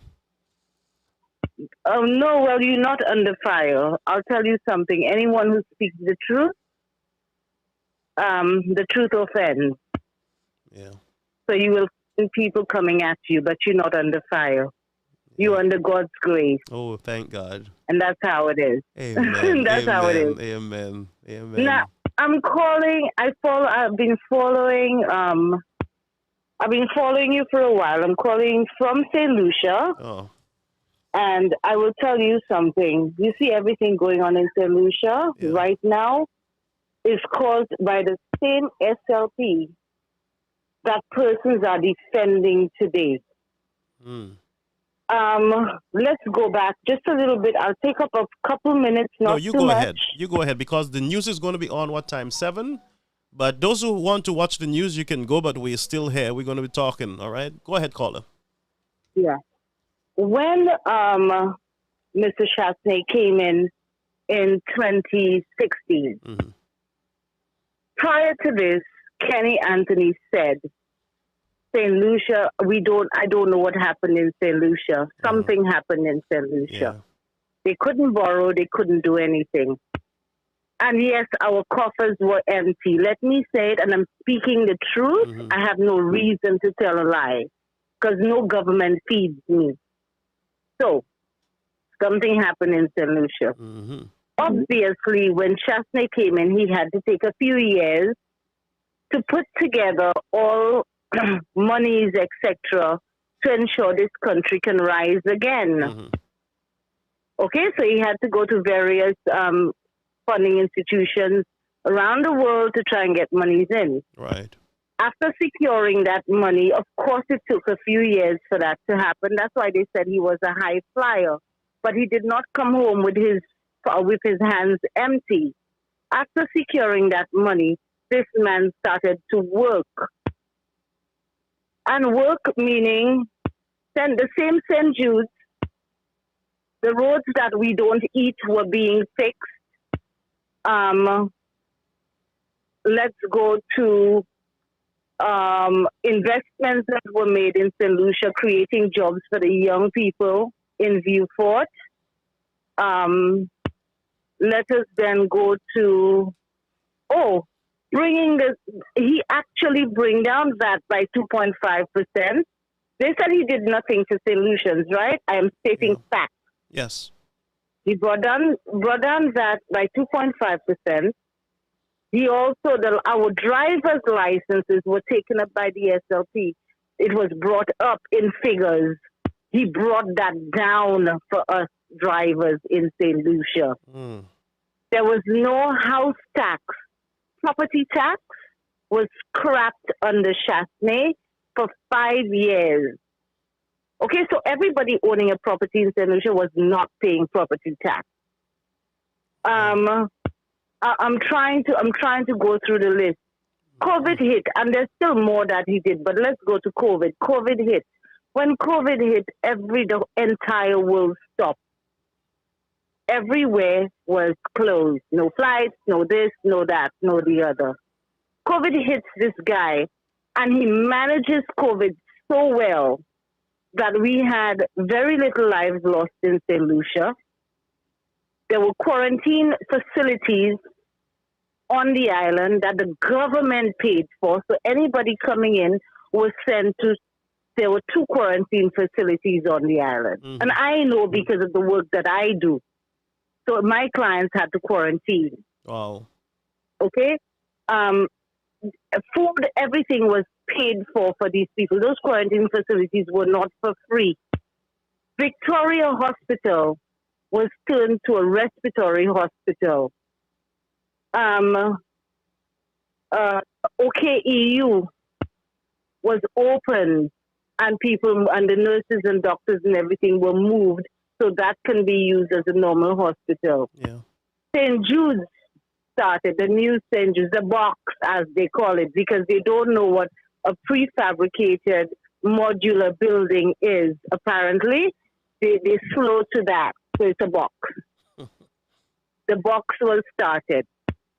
The box has come to a certain point, and then today, St. Lucians, when I hear certain people opening their mouths and saying that Pierre is right to go back to that same St. Jude, that people siphon money through and put in their pockets, and I'm not holding back. No. I am not holding back. The proof of the pudding is there. And then you commission a report, and that report was done only on the old St. Jude. And I know because somebody spoke to me about it. There was no report done on the box. There was a report done on the old St. Jude. Oh, boy. The report was a report that did not include all the figures. Okay?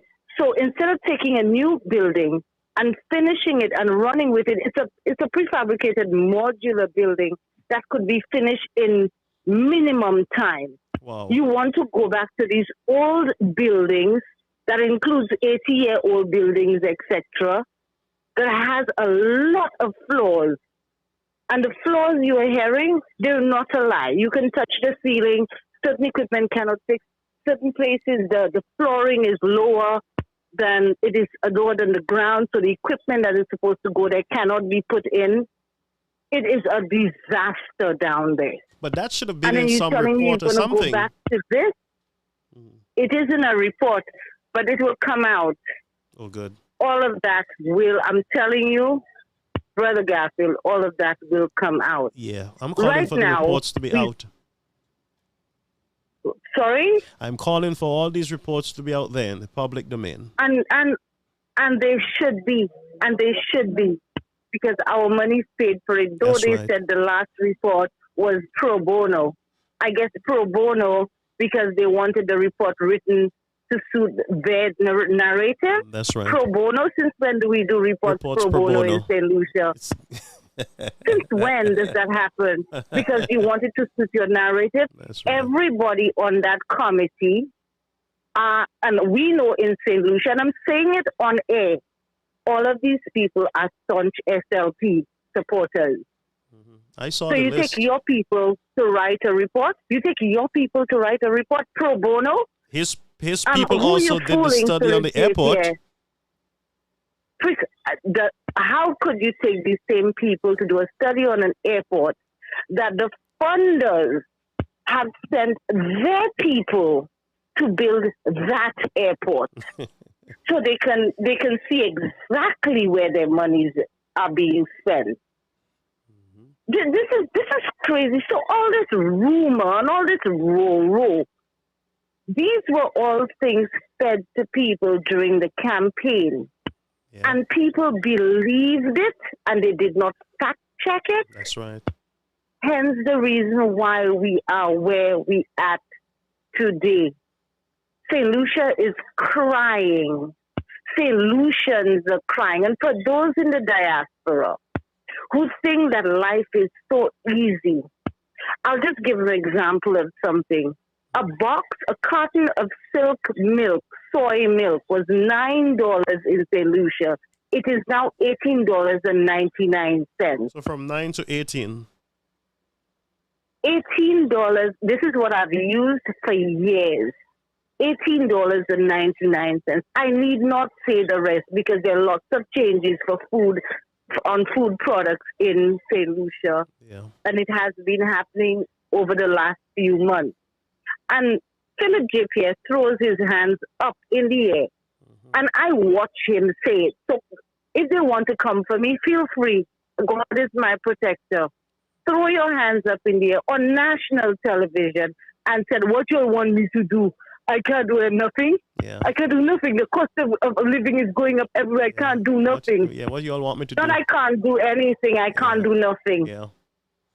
So what are you the leader of the country for? If you cannot manage St. Lucia, you need to step aside. Do not come crying to us when you were the most, I don't know where the word readied came from, but he was the most readied prime minister. Most qualified. If He he was were the qualified most- more than all the other prime ministers. There's no such word as readied, okay? Well, but he said it. it's a I'm word the most now. ready. I'm the most ready, only in his dictionary, not mine, not the one that I use, not the Oxford. and you were the most ready prime minister. You made promises that you were going to take taxes off, pay taxes to anyone who has made who's owed $5,000 and less. No, pay the tax rebate for anyone who's owed $5,000 and less. You pay that in the first year. Yeah. You'd also not tax anybody making $4,000 and less. Now, I'm going through the list. Go. I'm here. We have the time. We will pay. We'll pay all fees and I will send you the clippings if I have to. And I've sent you stuff already. Oh, send me all that you need. Because you do not know who you're talking No, to, but I I don't. have befriended you on Facebook. I make comments. My comments are not rude. They're very outspoken, but I try to not swear and all of that because this is not who I am. Yeah.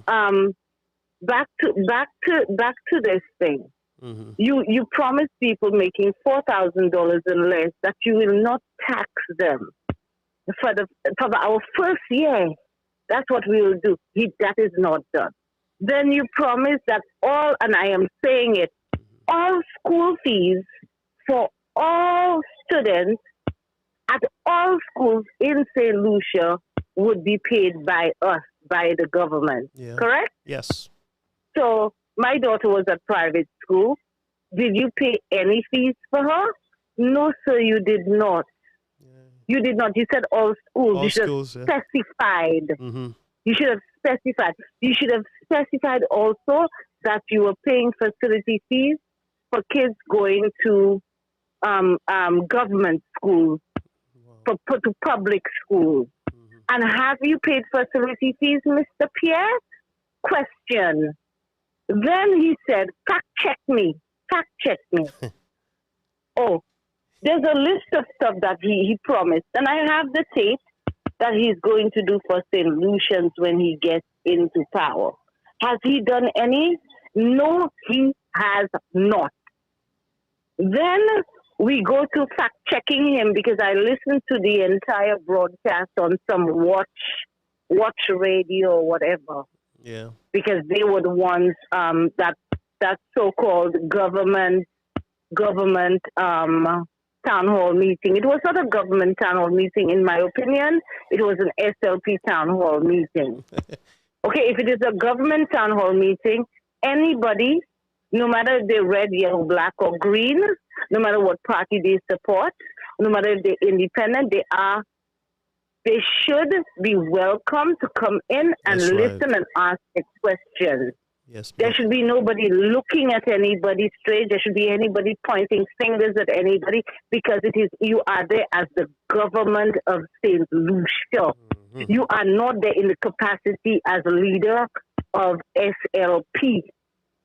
Okay, you and your party nonsense, you need to learn how to differentiate between being the leader of SLP and being the Prime Minister of St. Lucia, Prime Minister for all. I don't think he's able to adjust as yet after a year and a few months. He's still struggling there. He's still in shock. If you can still go on the world stage and say things like, you given a mandate, my party was given a mandate, my this, my that, we won the election. You won the election on the 26th of July, 2021. Yeah. It is over a year. You have not put a nail in a coffin. You have not moved a rock. You have not moved a stone. You have not done a thing in St. Lucia to help the people of St. Lucia. And I am saying it boldly. You literally have campaigned for the last year plus since you became Prime Minister, Mr. Pierre. So, Mr. Pierre, you need to wake up to the reality of what's going to happen, because we are not going to sit silently for much longer. And I say that for much longer because I think people are afraid. Yeah, they are. People are afraid of this government. People are afraid of the backlash that they might feel if they stand up and speak. But they need to know, we employed you, Mr. Pierre. You were employed. Well, I didn't employ you, but they employed you. Let me make that clear. Yeah. And I'm not partisan, but I'm saying it as is. You were employed to do a job for St. Lucia. Yeah. St. Lucians are your employer. And you are our employee. And we have the right, if you are not working, to fire you. That's right. We can fire you. And this is not a joke. Take this seriously, whoever is listening, if anyone is. This is not a joke. You will be fired. You will be fired before. Shall they ever build a hotel in St. Lucia? I mean, I'm jumping from one thing to the next because every day there's something different happening in St. Lucia. Yeah. Something messy, something messy, something messy. It's like one thing to block off the other. It's like a Trump. It's very similar to what Trump did in the U.S. Yeah, it reminded So me. every day there was a little, it was a scandal. Something. And the scandal was taking over the other scandal that happened yesterday. Yeah. Very sad. It's been crazy. Yeah. It has been crazy. You've been given monies for housing, $10 million. There is a particular lady that a tree fell on her house. She's come out recently. She's gone on national TV more than once. She said she went to Mr. Pierre. She asked him for help. Oh, he'll help. He'll assist her with the money to rent whatever it is in the market that she's hosting a dance to raise funds. Yeah. He will help her with money for the rental, towards the rental. So he directs her to Richard Frederick, and he's the housing minister, so I can mention his name. Yeah. She goes to Richard Frederick, and he says this is not his area. He can't do anything to help her. You have been given $10 million to assist people with housing. You cannot help someone who is in dire need of a home right now. You cannot help her. You told her you cannot do anything. And then you can go build 3 huts in Dennery without toilet facilities, kitchen facilities and stuff for 3 people and call these homes. What standards? What standards are we willing to accept in St. Lucia? I say to the people, they should be happy. The people who are sleeping on the boats, they should be happy to have a shack. You know, I wrote something the other day. Now they know who's calling. I wrote something on Facebook the other day, and I've gotten responses, and thank you that it's waking you all up. Thank you, government, that it's waking you all up. St. Lucia has had a breakdown. Gas breakdown, food supplies breakdown, cruise ship arrival breakdown, hospitals and healthcare breakdown, roads breakdown, and I listed it for them because social fabric breakdown. Yeah. And I tell you, I have listed it for them so that they are aware that St. Lucians are not sleeping. We are not sleeping. Me, this one person, if I had to take to the streets, I would. If I had to start a movement, I would. And you know why I would? Because it is about time we wake up to the reality of what's happening. We had a government. I am not saying that anyone is perfect. No human being is perfect. We all have sinned and fall short of the glory of God. Yes. Okay? But we had a government that was on a path of developing St. Lucia, that was on a path of creating jobs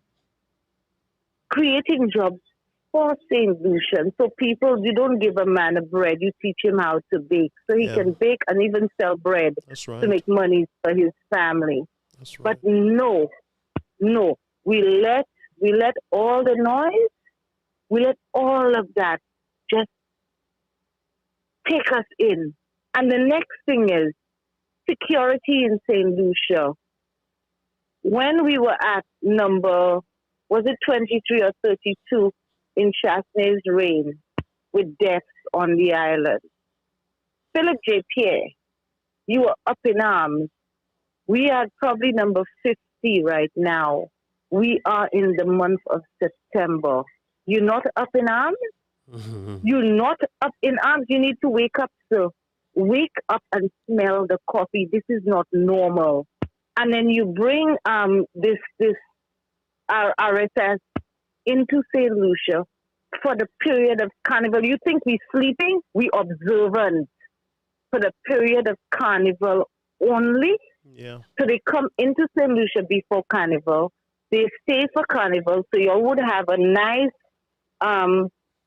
women wearing nothing on the street carnival, jumping up and having their fun. right? COVID didn't matter. Nothing mattered then, right? No protocols, no nothing. You bring RSS in just for that period and they leave after Carnival. Are you really interested in protecting St. Lucians, Mr. Philip J. Pierre? I hope somebody sends this tape to you because we are not sleeping. We are not sleeping. We are aware of what's going on. We are aware of what you're doing. Who are the people who made the monies in Carnival, Mr. Philip J. Pierre? Who? Who are the owners of the Carnival band? Who? Wow. Friends of Mr. Hilaire, Ernest Hilaire? Wow. Y'all came in. What did y'all do? Y'all changed just to show. Y'all took off people in strategic places in tourism, in Invest in Lucia. Y'all took out strategic people and put your own people as payback for what? For campaign? So these persons are now without a job or maybe you're working overseas and you put in people who do not even know what they're doing, who do not know the job, and then you're telling me this is not payback? You'll pay your hacks for campaign and whatnot, and then we St. Lucians are suffering. Every Caribbean island, Barbados, even St. Vincent, who was 15 years behind St. Lucia in development. Yes. Dominica, all the other islands, their leaders have stood up and said, you know what? Let us cut back on the duties for certain goods or certain commodities and stuff, so we can give our people a break on the supermarket shelf, on the this, on that, on whatever. Gas prices have been going down on the world, and I'm saying it. Some people want to take me up on it. Gas prices have been going up down on the world market. Yes. Y'all will readjust our gas prices and 25 cents. 25 cents. Do not insult our intelligence, Mr. J. Pierre. Do not insult us. When you brought it up by $1, then another $1, then another $1. Until now, it is sky high. We are paying $18. You can tell me $17.95, 5 cents, and buy nothing. We are paying $18 at the pump for a gallon of fuel. $18, right? And then it's $17.95. Oh, $18, yeah. So that's 18. Rounded 5 cents can't buy us nothing. No. Can't buy us a thing. No way. So $18, and then you're going to take out 25 cents. Mr. Philip J. Pierre. Mr. Philip J. Pierre, wake up. We paying road taxes, by the way. We all are paying road taxes. You have our vehicles in a mess. You have accidents happening on this road because people are trying to get away from potholes, and you find them running into people as a result. There are potholes everywhere on that Castries Grosley Highway that these shameless men renamed. I'm sorry, Mr. Julian Arhunt. It is a shame that they would do this to you. To rename this road Julian Arhunt in the state that it is. And Chris, I hope you're hearing me. You know who I am. We just had an exchange over. It wasn't bad exchange, but we just had a nice exchange over the last couple nights. Yes, via Facebook. So he knows who I am. It is about time that we speak up. It is about time that we stand up. When a man can say, "Fact check me," right? And you're telling me you're saying something about a laptop. And entertain me here, Brother Garfield. Just for a second, just entertain me a little No, I'm longer, listening. I'm please. enjoying the discussion. Okay? When you can tell me you can lie about something as simple, and I say lie because you lied, Mr. Philip J. Pierre, about something as simple as laptops. Laptops. You give people laptops. Oh, we didn't need anything from the parents. The children could just go and pick up their laptops and go home. That is a lie. It is a little, in your books, it might be a little white lie, but it is a lie. All lies stand. Yeah. every parent had to go sign, fill a form, sign it, and the parent picks up the laptop at the school for for their children. Do not say that the children just walked up and pick up a laptop and go home. That is not how it happens. And yes, on the form had your address and your name, etc., your phone number. So there was some detail given on that form.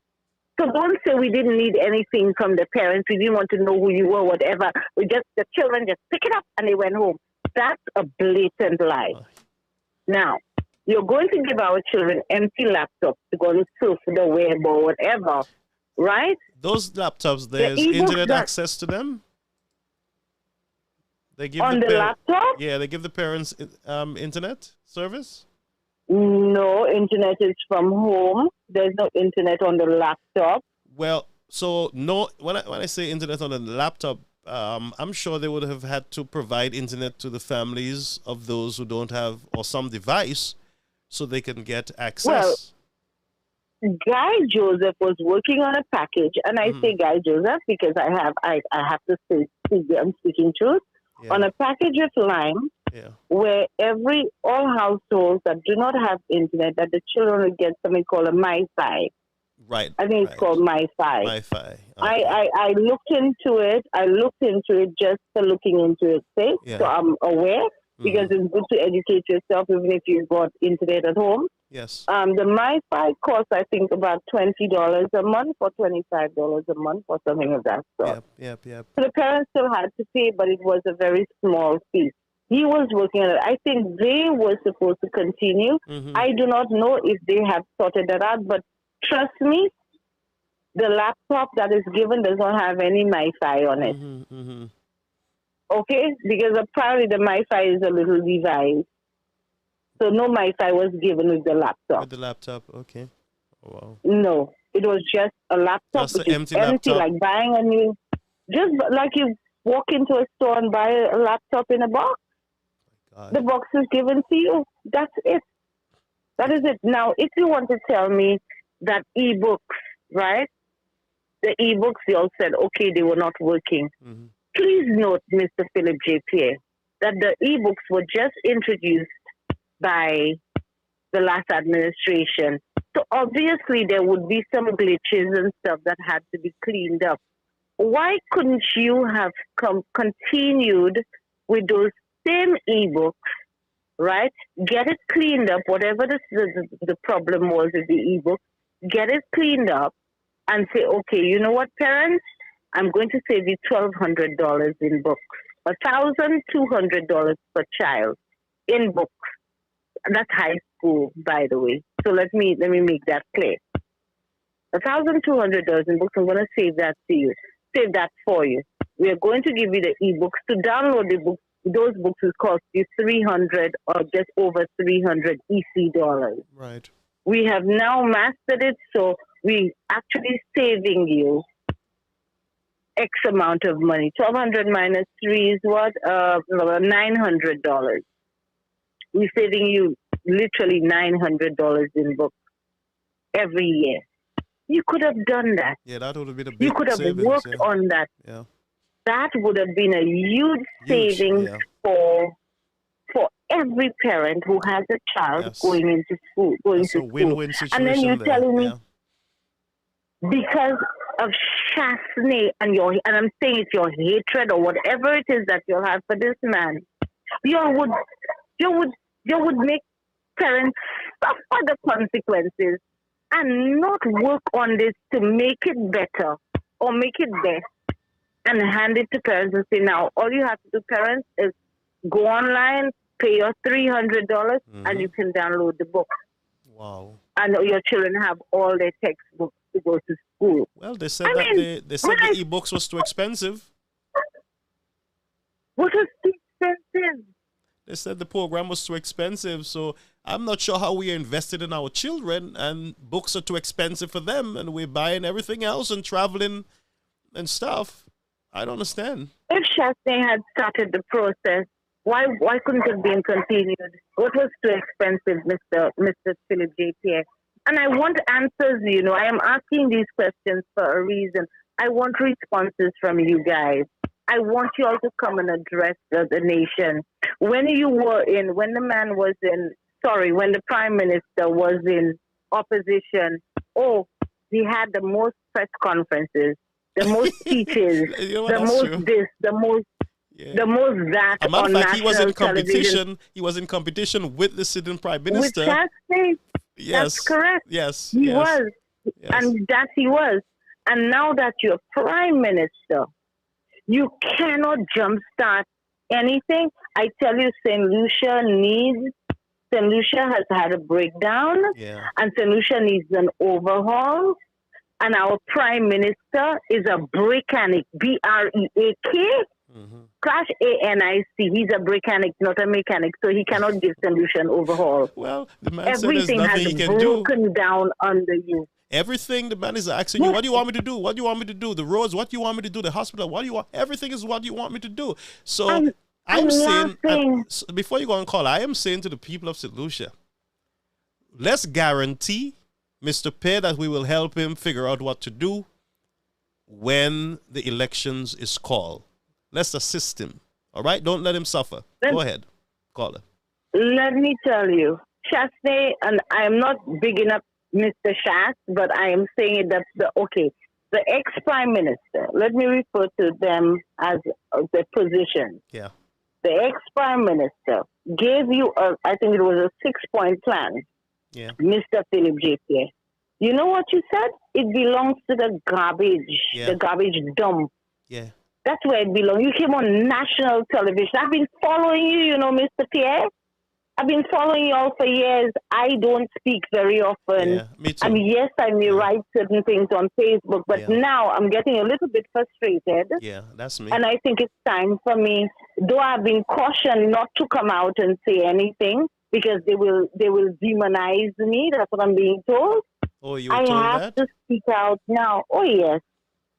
I've been cautioned they told me I'll be not to come disfellowship out from and the church, speak. so... Well, there's no church to disfellowship me, though I am a firm believer in God. Well, that's right. And I do pray, and I do, yes, but there's no church. Thankfully, there's no church. If anybody has this, if any supreme has to disfellowship, it would be God disfellowshipping me. Okay. And I do not think God would disfellowship me because, for the simple reason that God knows that you cannot, why should I watch fellow men suffer? I think it's about time I started speaking up. And I have in the past, and I went quiet. But this is the time when, because people are not following what's going on in St. Lucia, and they're just listening to rumor and taking it on board. Listen to me, I'm going to give you an entire platform. I will give you this platform. I can give you an entire night if you want, but just let me know, all right? But speak up, stand up. Go ahead, caller. We have to. There's too much going on in St. Lucia. You're going to ask Shastry things about has he ever built a hotel. What's Coco Palm? Coco Palm is sitting in Rodney Bay. It is sitting there for us all to see. For us all to see. It is his hotel. Yeah. His private, personal capacity. Have you, Mr. Pierre, ever built an hotel? Do you own one? No, because these are the questions, the petty questions that you have to end up asking them. Yeah. Has Shastry ever done this? Do you know Shastry? Do you know? Why don't you know Shastry? Shastry has been in politics for a long while in St. Lucia. Yeah. Everybody knows where Shastry has worked. Well, he said Shastry is not one of us. He said Shastry is not one of us. Well, then he would call me not one of us too. And he should call Kenny Anthony not one of us too. That's right. No, I'm speaking out. Yes. Because if it's the color of your skin, after they all used the race card in the last campaign and said he was a foreigner. Oh yes, and that too.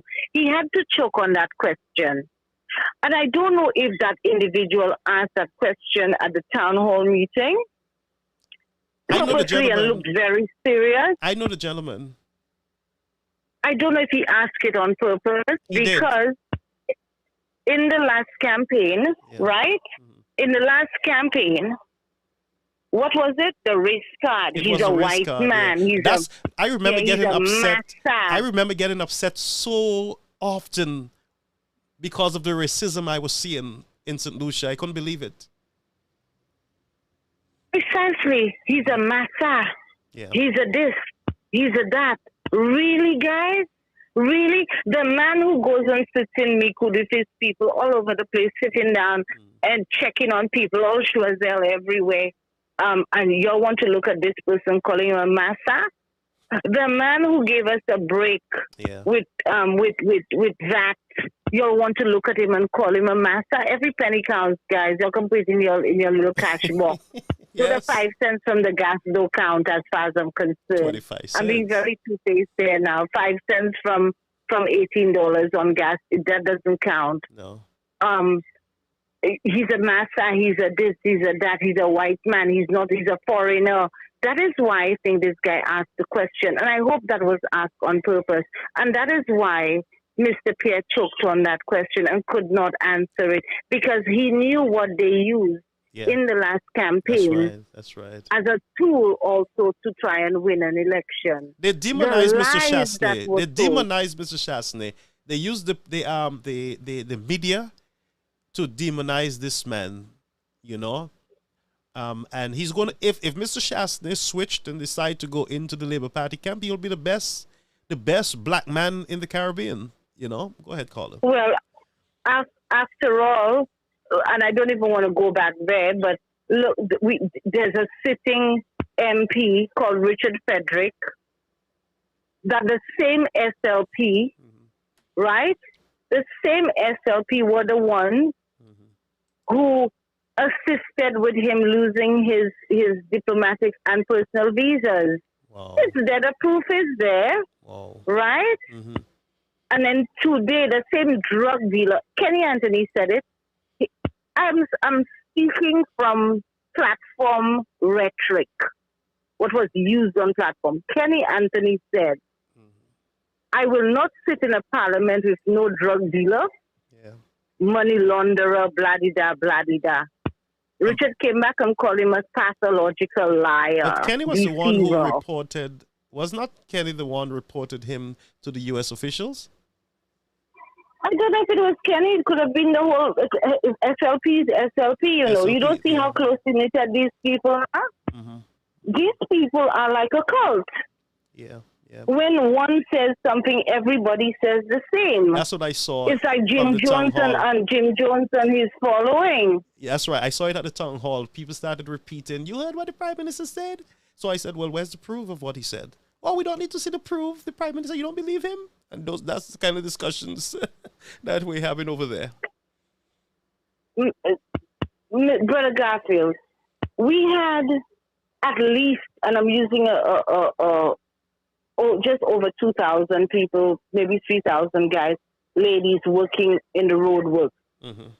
I mean, any sensible human being, Coco, who's a blind man, the late, because he's Coco, dead now, yes, could see the reason why Chasney started those road works was not only because we needed infrastructure done, infrastructural works done, or we needed road fix. We needed infrastructural works to move the economy because COVID had given us a blow. Yeah. We needed it done. It was the best time to do it because St. Lucia was so quiet. Yeah.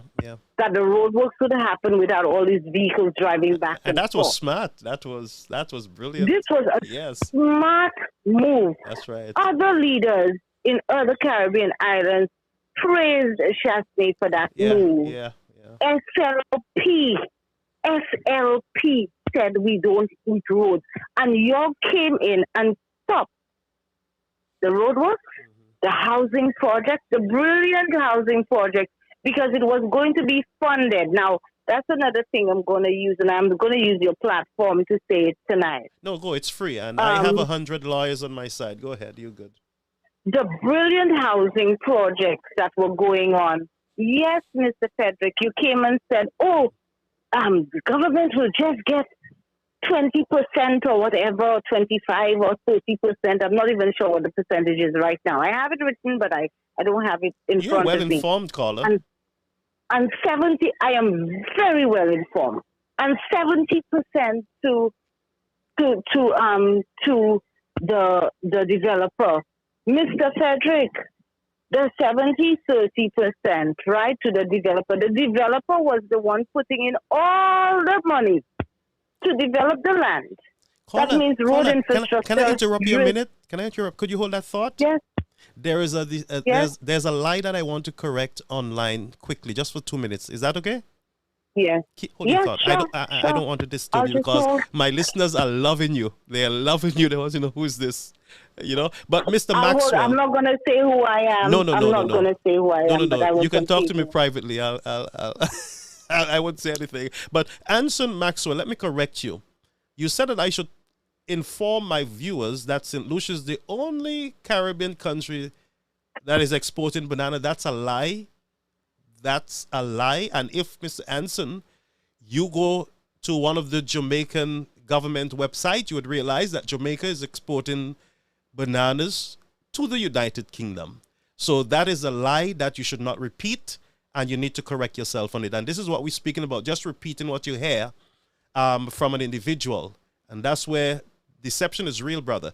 But go check for yourself. Go to the government of Jamaica, and you would realize that Jamaica is also exporting bananas, and there are other countries that are exporting bananas to England. Go ahead, caller. Yeah. So we were on the housing development. Yeah. Yes. So the developer paid for everything. Okay, it was like, and I'm going to say it, and listen, St. Lucians, whoever listening out there, it was PPP. The same PPP where the developer paid to develop the land and build the houses. The buyer would pay the developer good. I mean, it's not an expensive. The houses were not costed high, and then the monies, there would be a split between the government and the developer. Yeah. Now imagine that the government, the housing did not, HDC did not have that kind of money to develop those lands. But the developer is in the St. Lucians, the money stays in the country, they're creating jobs for lots of people, paying these people salaries. It's not coming from the government. Yeah. So the government would end up making 20 or 30% off of a developer doing the entire thing. And St. Lucians would be the one to get homes. Brand new homes, yes, with toilet facilities and kitchens, etc. And a little piece of land to go if it's to plant tomatoes. They can fit their bed on the inside and still move around. Yes, and they can, that's right, and they can plant some tomatoes outside and some bananas and some fruit and some trees for to feed themselves. Yeah. Right? Yep. Y'all came in and y'all stopped the project. Yep. Or this or that or the other said that these projects would not. And I'm telling you, that is a lie. The projects were DCA approved. Yeah. Okay? Yep. We came and said it wasn't DCA approved and there was corruption and we stopped the project. Mr. Frederick, that lie is going to haunt you. God don't like lies. Yeah. These projects were DC approved, and a lot of St. Lucians would have had a home, owned a home. Oh my God. My God. There is the project in Bois d'Orange. Oh my God. The developer, Mr. Mangala, I'm mentioning name because it's knowledge. Because I was getting ready to get properties in St. Lucia and try to slowly move back. But go ahead, caller. Mr. Mangala was organizing for whoever the buyers were to be able to access their loan without a headache to buy those properties and pay their loans back. So, in other words, he would be guaranteeing those loans.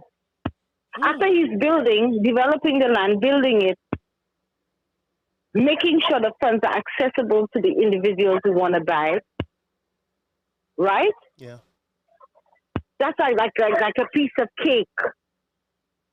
But what did they do? You came and you stopped those projects. and said there was corruption and things were not, and it was not DC approved. They were all DC approved, Mr. Frederick. And I'm saying it on national, international television tonight. Or sites internationally. The project, they did get approval.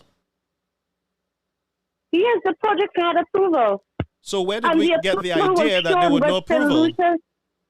St. Lucians are so sleeping on them and they're so gullible that they did not even check to see whether the projects were approved or not. Mm-hmm.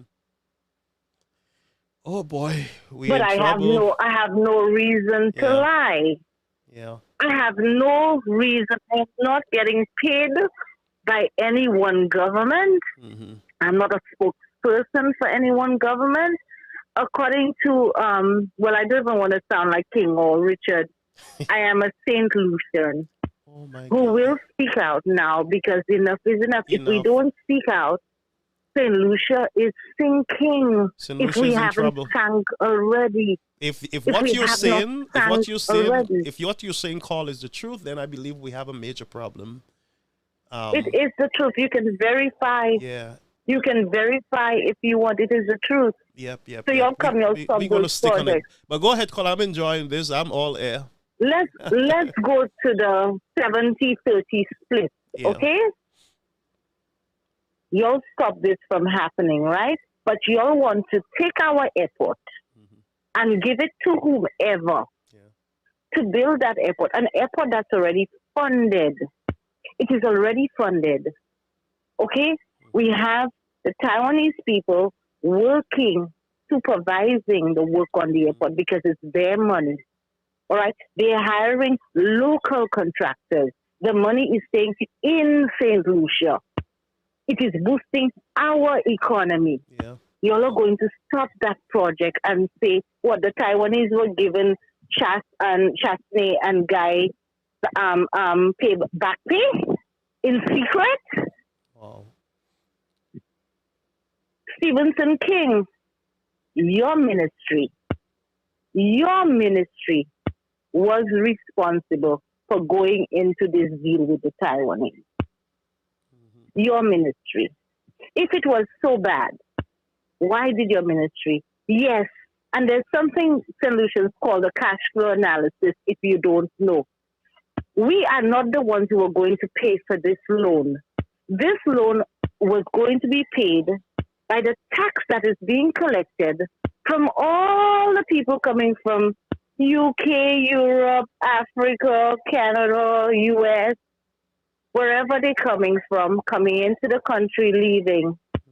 That tax was the money that was going to be used to pay back that loan to the Taiwanese. And we would own our airport and make all the money on our airport. Yeah. But with the PPP, who runs the airport? The people who came to build it. Where is that money going? Taken out of St. Lucia. Are you there? Yes. Oh my God, I'm so silent. I'm right here, caller. I'm writing while you're speaking. Taken out of St. Lucia, and the little bit of percent, the 30% or 20% stays in St. Lucia. Then they give us that airport 30 years later. Yeah. Is that airport going to be a new airport again after 30 years? Or will we St. Lucians have to find a loan to fix, to rehabilitate that same airport? A lot of money to fix the same airport that these people fixed, took the 70% and left with it, and we only made 30%. St. Lucians, wake up. If it couldn't work for the housing, right? Yeah. It couldn't apply for housing under SLP. That I'm lost. I can't even find a word. So that same system or method wasn't applicable to housing for St. Lucians, but it can be applicable for the airport right now. St. Lucians, wake up. Wake up. Wake up.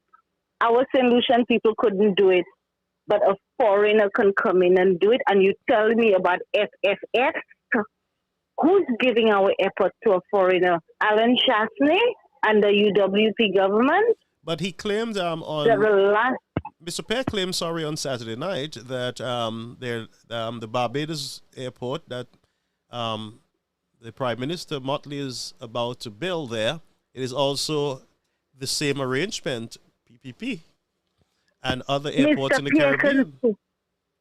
Mr. Pierre can say what he wants. Madness is repeating something over and over and expecting to get different results. Yeah. If you are a leader, you need to be innovative. You need to be on the ball. Yeah. You need to find different ways and means of doing things to boost your economy and to ensure your people are happy in the land that they live and where they pay taxes, etc. That's right. All right? So, they are repeating. Chasney came with a different style of governance, and that is why they didn't like him. Under no other government in St. Lucia, I'm leaving John Compton out of that, Yeah. because he brought St. Lucia to life. I am leaving the late Sir John out of this. That's right. Under no government in St. Lucia has anyone seen the amount of work that took place. It's on the ground for us to see with our very eyes, you know.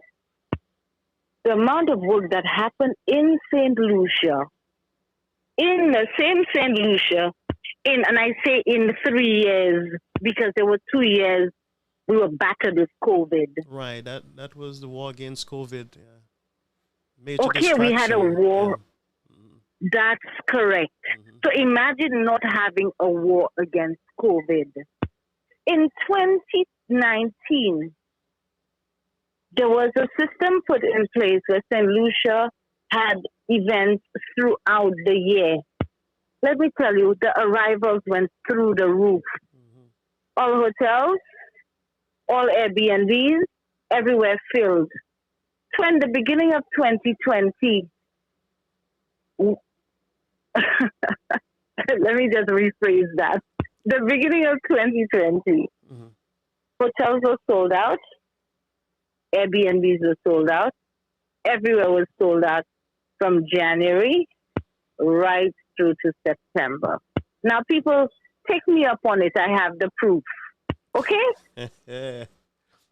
Sold out.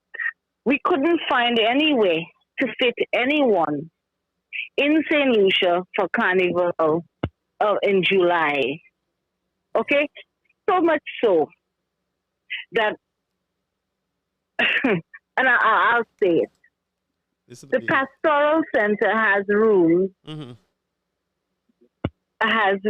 that they offer for retreats and stuff. And certain people had to turn to the Pastoral Center to actually book those rooms for French groups coming in for Carnival and other activities, because St. Lucia was full to capacity for 2020. And what happened? COVID hit us in March the 13th. Yep. COVID island closed. Millions of dollars in loss. Okay. Yeah. Yes, I know what I have no reason to tell a lie. I have no reason to lie to anyone. So at the end of the day, who did better for St. Lucia? St. Lucia and business people, did you forget how much money you made in 2019 into 2020? Have you forgotten? The persons at the bars in Rodney Bay, did you forget you were sold out practically every night of your life? Did you forget? I walked around and I asked you. I was doing a little survey for myself. Did you forget? You were sold out clear. We don't even have any food. Oh, my. And that is in 2020. And that was in 2019, 2020. Yeah, 19. Whoa. Okay? Whoa. So, when I hear that, Chasney's, that administration was so bad, that administration did things differently St. Lucian. Madness is doing the same things over and over and expecting a different result.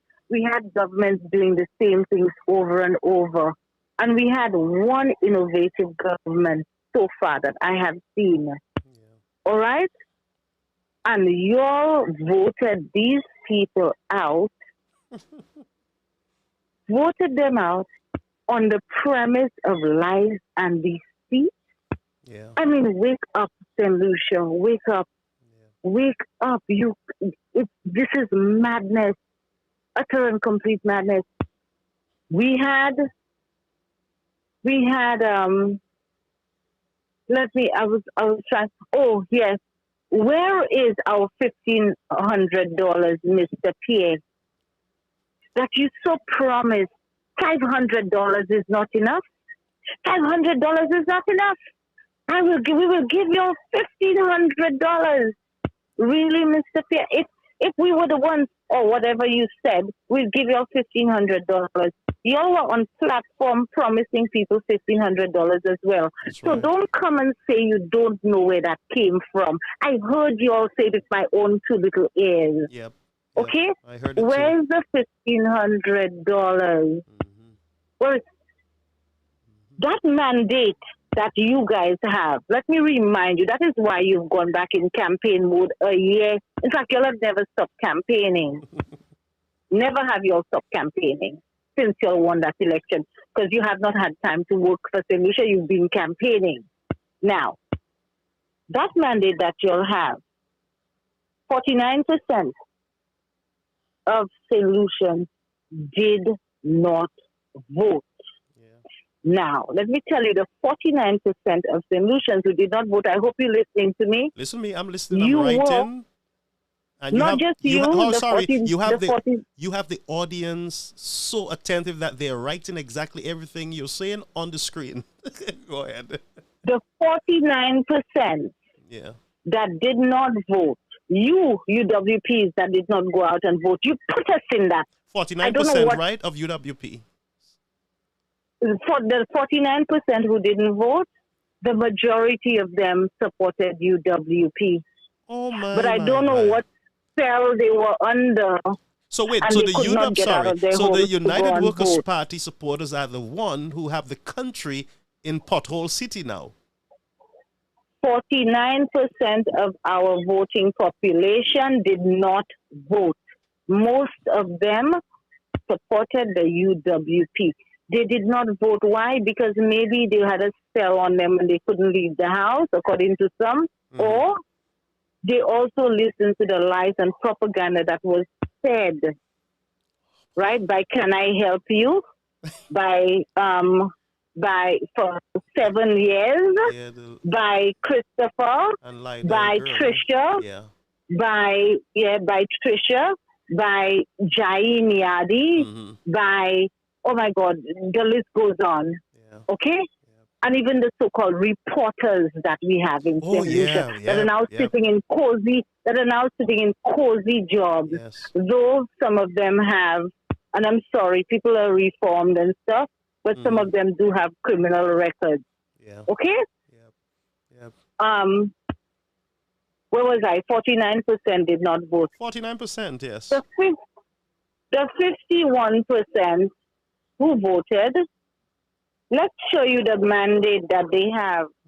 The 51% who voted, about 23 point something to 24% voted for UWP, and let's say 26 point something percent voted for SLP. Let me tell you something. That is barely a 2% difference. The mandate that you'll have, SLP, let me remind you all, and I shouldn't, because I should let you all continue doing your nonsense to St. Lucian. That's right. That mandate is not a real mandate. It may appear that way in the House because, of course, uncontested was Richard Fredericks and the Blue Waves and Stevenson Queen, like they called him. Okay? Uncontested, according to Kenny Anthony. We will not sit with a drug dealer. I'm repeating Kenny Anthony, so nobody can take me to court. Nobody can take me to court. Kenny Anthony said it, the tapes are there. And then the deceiver on the other end were uncontested for a reason. Of course, politics is politics, and you have to be strategic. And I understand all of that, but that's very dirty politics. However, it is politics. Yes, yes. Okay, you have to be strategic. So that was a strategy used. Open your eyes, St. Lucian. They were uncontested, and they joined the fold, the SLP fold. Yes, they won, but how many votes did these people really win by? 6,000 votes? If so much? If so much? If so much in 17 constituencies? Hey, wake up, SLP. You don't have the mandate that you think you have. 49% of voters did not vote. And in the next election, these 49%, because they're feeling the pinch right now, will get up and find themselves at the polls. Oh, that's where the Mr. surprise Pierre, is going that to is be. for you. Yeah. And there's nothing you can do about the 49ers that will come back into play. Thank you. Yeah. Thank you. Because and they were then never the your young supporters people in the now, first place. And then the young people now will, SLP might be surprised, like, who is this person dissecting us? I am dissecting you all, yes. The young people now, were promised, youth economy, YOUFF, youth, not youth economy, youth. We have the youth economy, really? Yeah. Where is the youth economy? You went to the meeting, the UN meeting, and spoke about youth economy? You have the nerve, Mr. Pierre. You have the nerve. I listened to you. I listened with these two ears. Why are you talking about the youth? But you're doing absolutely nothing for them. Nothing.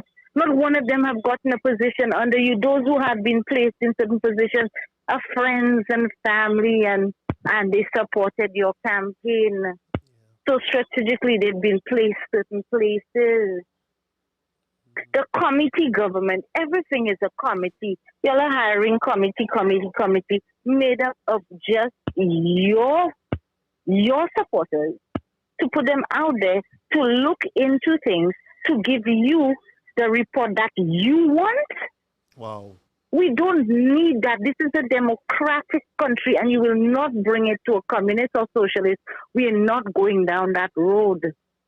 We are not doing this. Mr. Pierre, if you want 1979, 1982 to repeat itself in St. Lucia, continue doing what you're doing.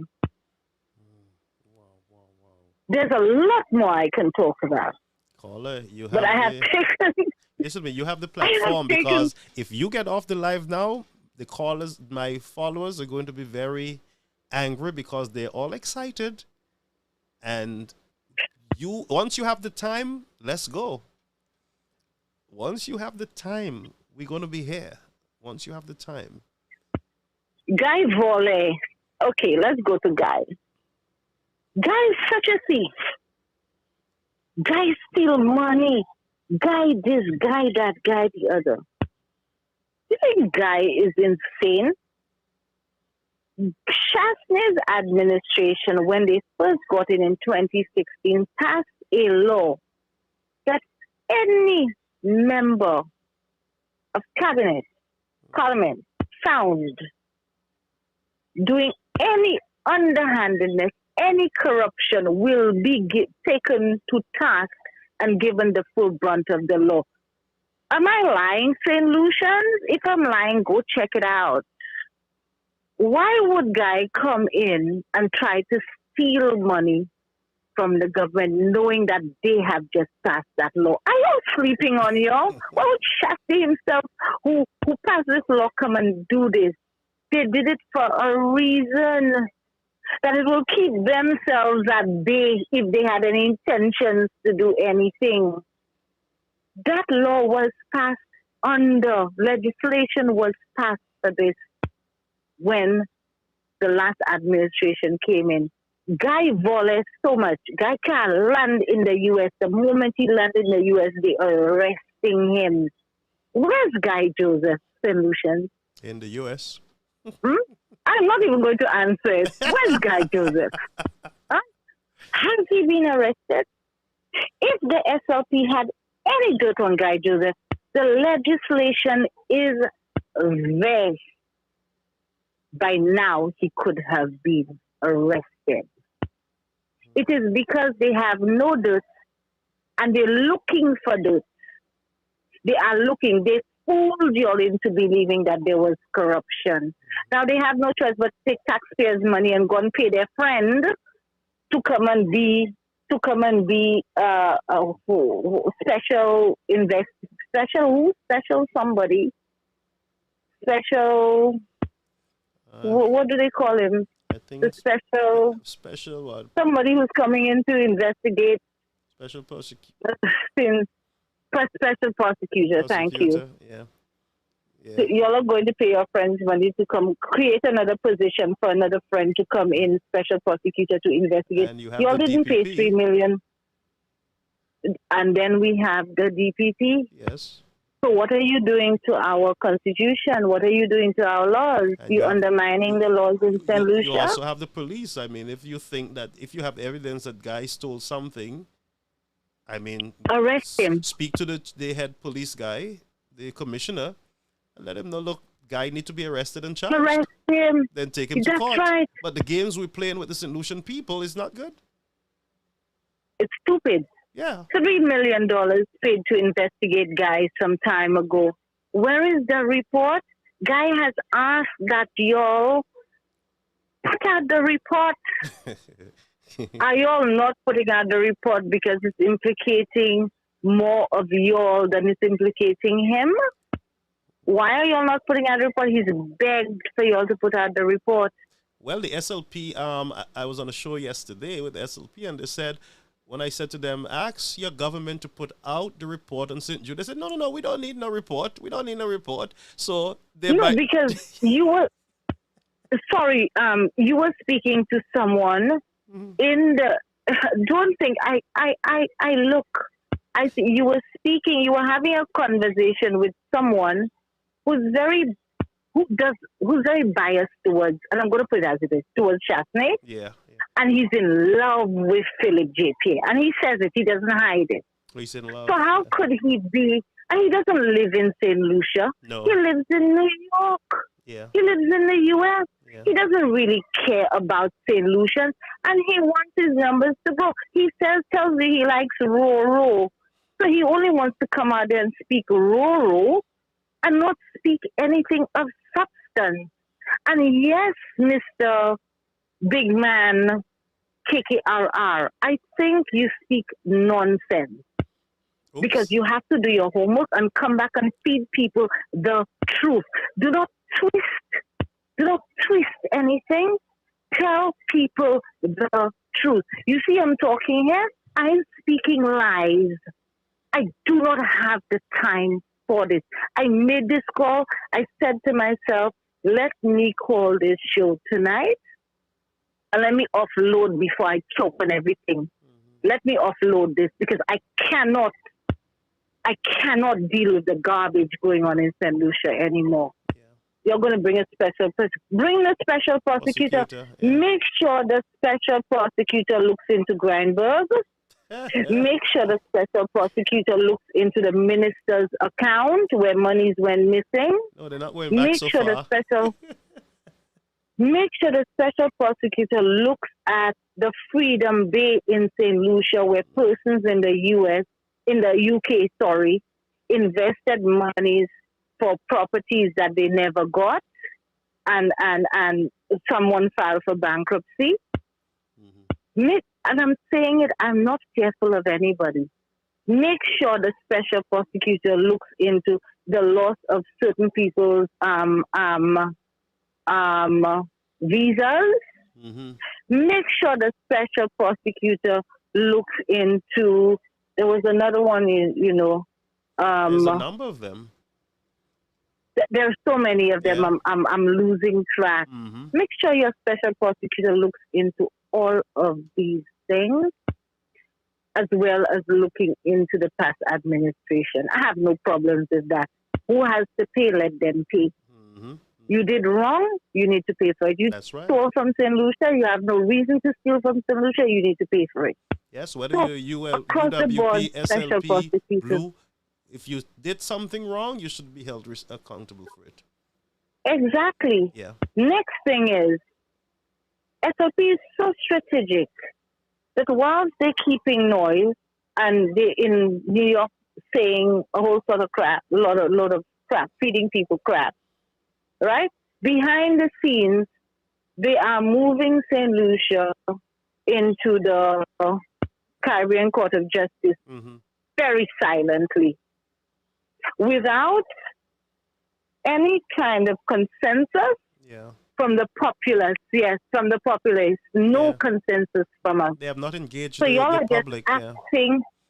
Y'all are just acting on what y'all want, rather than acting on what we want as people.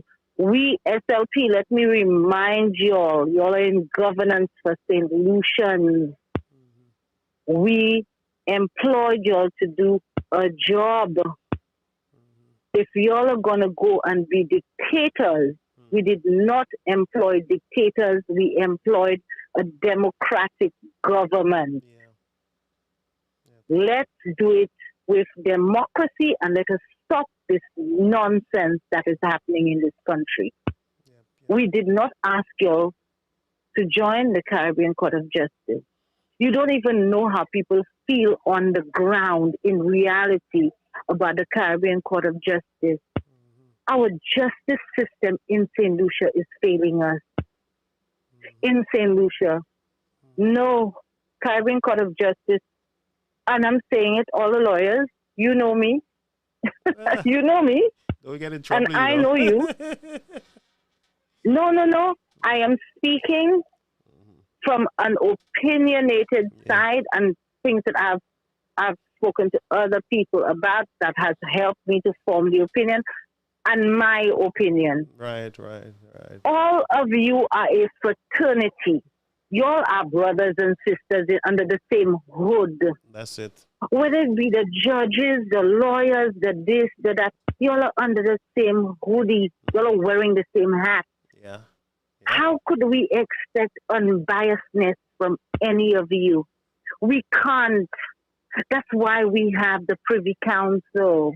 And it's out of St. Lucia. Because the Privy Council know me, they know you, they know you're a lawyer, and they hear your case.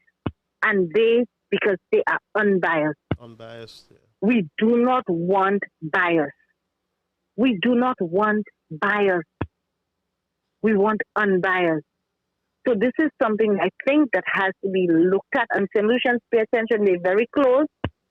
They're working quickly behind the scenes. You're not hearing too much about it because that is the way SLP moves. That's the way this government moves. That's the way they move. They do things.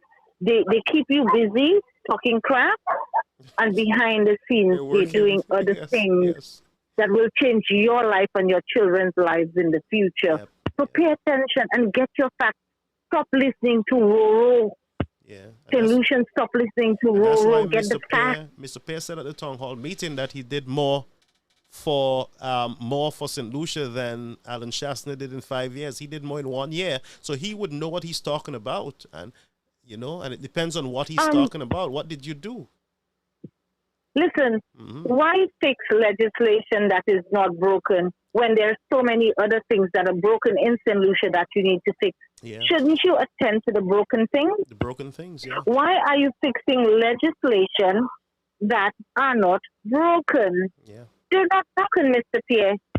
You're wasting money and time. What's broken, you're not fixing it. Yeah. That's right. What's broken, you are not fixing it. You need to fix what is broken. Yep. And you're refusing to do it. And that's including and we are the roads. And we are refusing to accept St. Lucia's breakdown currently. Yeah. St. Lucia has had a breakdown. Yeah. A big one. A big one. I'm going to find your post and post it up because it makes a lot of sense. You know. Oh, you'll find it. Oh yeah, I came across. I read it on one of the groups. You'll find it. Yes, You'll find it. Yeah. They all know who I am. Yeah, you'll find it. I think I have a beautiful. You know what? I'm not going to let the crowd know that I have already figured you out. But I am so happy to have you on tonight. And as I said to you, anytime you need this platform, listen to me. I would give you an hour and a half, because you know I believe we need more voices out here. And the sad thing is that we're not hearing the United Workers' Party leadership. You know, we're not hearing there's this vacuum, there's this dead air, and all the propagandas and lies are just taking root. You know, and, you know, I cannot hold things down, and others, and they're quiet, they're in their box trying to figure out how to throw Mr. Chastney out. You know, we can't wait for that. Let me tell you something. While they're trying to figure out how to throw Chastney out, they better look at St. Lucia for what's really happening and what's going to affect them and their families and how it's going to affect them. Chastney has money. I'm saying it as it is. Chastney's father has worked. Chastney has worked. They're comfortable, guys. Chastney doesn't have to do this. Yeah. We need to look out for ourselves and our families. Right. We need to stand up for what we believe in. That's right. If Martin Luther King did not die, we wouldn't be where we are today. We wouldn't have the freedom to vote. Yeah. We wouldn't have the freedom to do certain things. Yeah. So at the end of the day, we need to stop being cowards. Yes. We need to stop cowering in our houses and saying, oh my God, I'm going to lose my job. Yeah. I'm going to do this. This is going to happen. Yeah. Collectively, we have got to put a stop on what is going on so we can make a change. I am not asking anybody to go and fight with anyone. Silent protest works. You can stand somewhere with a placard, a group of people, and you are effective without saying a word. True. Not one word. Yep. If a pin drops, you can hear it. That's right. It can be done. Yeah. And it works. But it's time for the people to stand up and demand more of the government. You know. Petitions work. Yeah. Petitions work. Yes. We had a fisherman who said, they said the ocean doesn't have roads. There are no roads on the ocean. They migrated to St. Vincent. I think there's roads on the sea in St. Vincent. So the 150 tax was not needed to be paid by the fishermen. And I understand the fishermen may have been going through hard time. Fishermen, are you going through an easy time right now that gas is at and diesel is at an all-time high? Are you having a lovely time? Have the roads been removed from the ocean? Something happened. Have you gotten any help? Yeah. Has anything happened? Mm-hmm. When I hear Prime Minister say to people, they expect you to come to their constituency to tell them, for them to tell you, I'm hungry. You're in here hungry? You're hungry? So because they in there not hungry, their constituents are not hungry, I can sit down and every speech that has been given, I can dissect every speech to show solutions exactly where they are because they don't listen. Yeah. They hear things, but they do not listen. Yeah.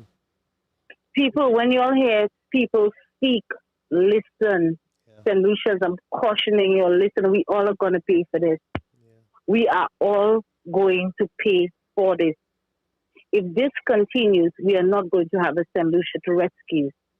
We are not going to be able to bring St. Lucia out of the deep that is going down in right now. And Mr. Pierre, if you're listening to me, do the right thing. Do the right thing.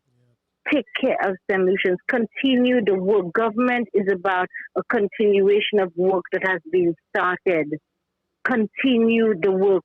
Do not waste more money.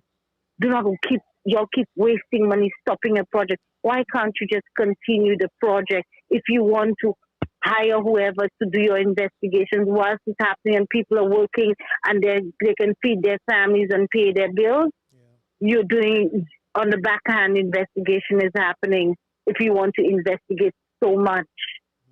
Why cause such a there's a large amount of people not employed in this country who cannot feed their families today. And you wonder why the crime rate is escalating?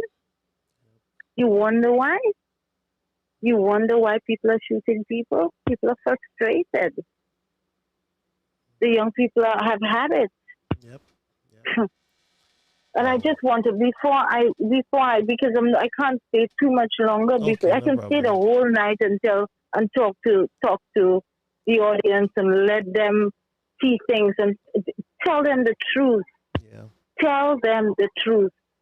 Yeah. Pierre, you have your knee on our neck. That's right. And it's not good. It is not good. St. Lucia is choking. We are stifling here. We are stifling here. I see people with no food. Day by day, I'm seeing one more person on the street. Yeah, I'm getting some requests up here myself for help, just for food. You know. Exactly. Yeah. You are not doing right by us. Do not put any more taxes on us. Release St. Lucians. Give us a break. Yeah. Take off that how many dollars on the gas because you can, on fuel because you can. Yeah. Take off some the duties on certain goods and services like Mia Motley did. Yeah. So we can have a full basket of items that we can go and when we shop, at least we know we can buy a basket of items that are duty free, that has no duties on it or no VAT on it, so that we can feed our families properly.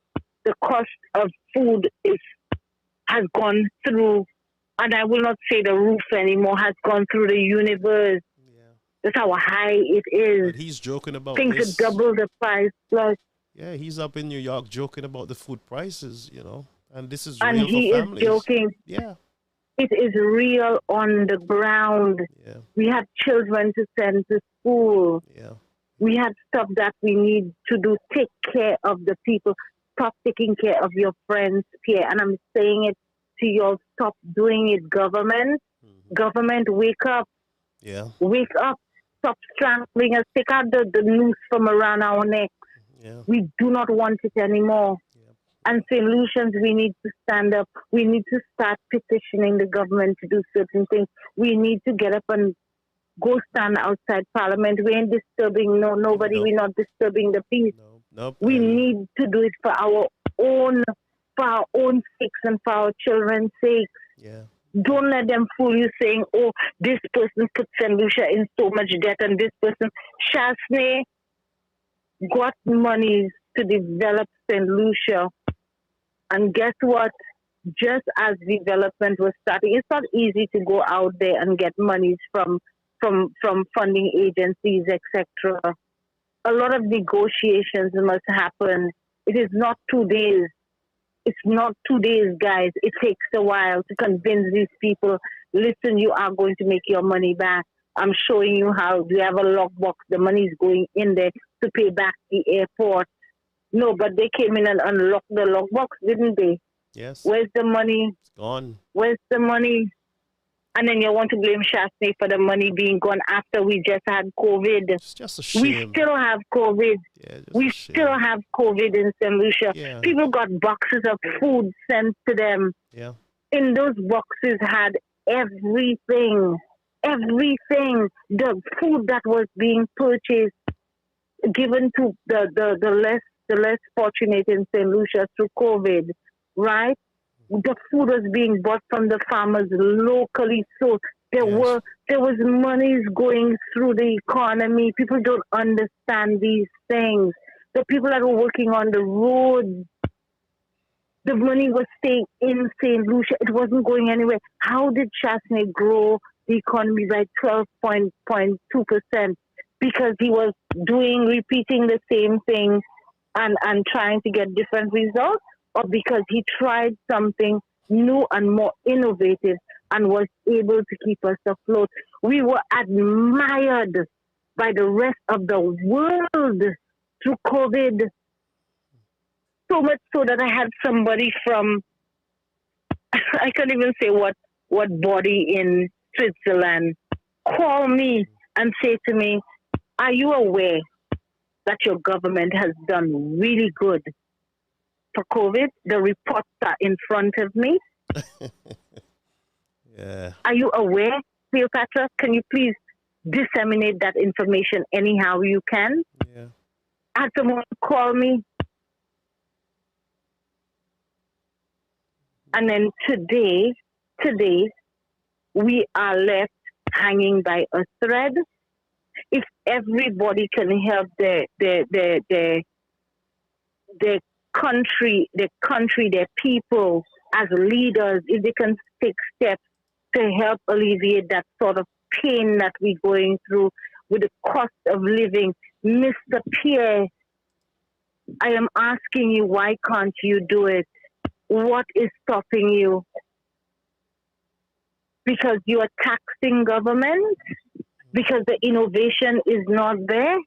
You'll have 3 prime ministers sitting in your cabinet, Mr. Pierre, 3.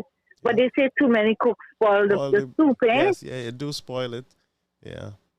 Yes. Yeah, too many cooks either spoil the broth or the soup. Yeah, you have but 3 powerhouses there. Spoil it. Mm-hmm.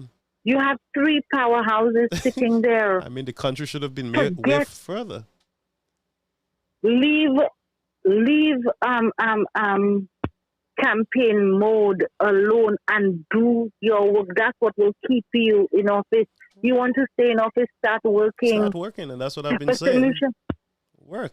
Solutions are not going to forget this, you know. Nope. Solutions have a short memory, but I'm telling you, Kenny Ante learned that the hard way. Yep. In 2016, cost of licenses gone up, cost of water gone up, cost of electricity gone up, cost of everything was going up. 15% that, this, that, and the other. Okay, in 2016, what happened? What did St. Lucians do? Because they were fed up. They went to the polls and they voted them out.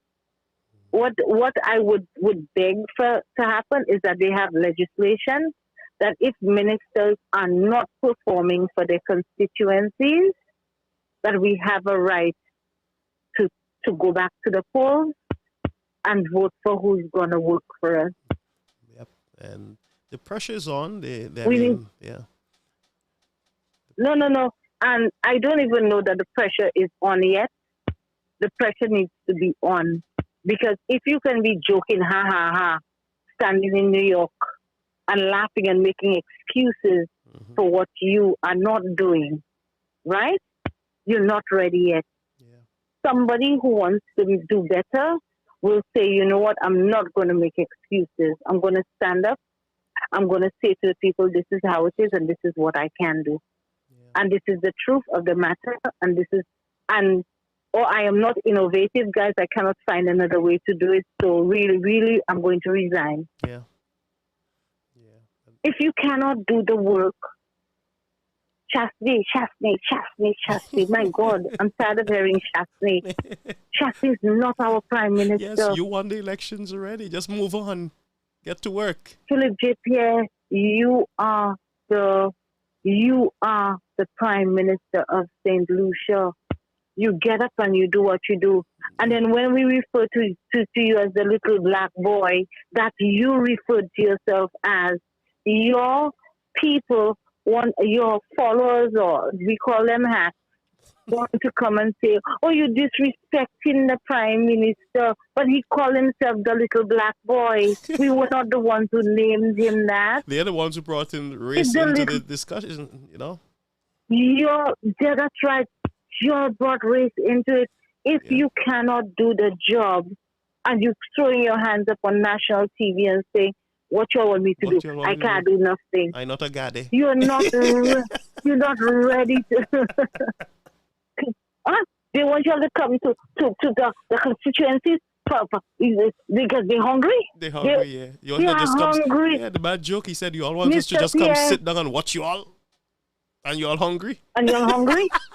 Now, Mr. Pierre, they are hungry. They are hungry. They are hungry. Yeah, he made jokes also. Something to do about the hunger. Sorry, he also made some fun at the guys in the ghetto saying, boss man, run something, nothing running. He laughed at them. He told them, get up, y'all go work. The same ghetto was when you were campaigning. Yeah. You all could have told the ghettos you're gonna give them certain things. They don't have Netflix. They don't have this. They don't have that. And they're looking forward to the $1,500. $1,500. Where's the Netflix? Yeah. Where's the $1,500? Where's the Netflix, Mr. Hille? Oh, and Mr. Alvagatti, do not come and stand in a platform in New York at a town hall meeting and say, "Oh, we're going into the hotspots and into the ghettos and trying to talk to them and try what they're doing and what their needs are," because you have not been in the ghetto. None of you have. None of you have entered there and spoken to them and said anything.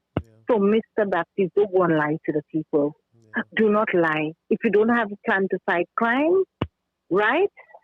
You don't have a plan. In fact, the beating of empty pans was not a good thing. Let me tell you something. Karma has a way. Karma has a way of coming to us. Karma. Karma has a way of coming back. You do not say, oh, I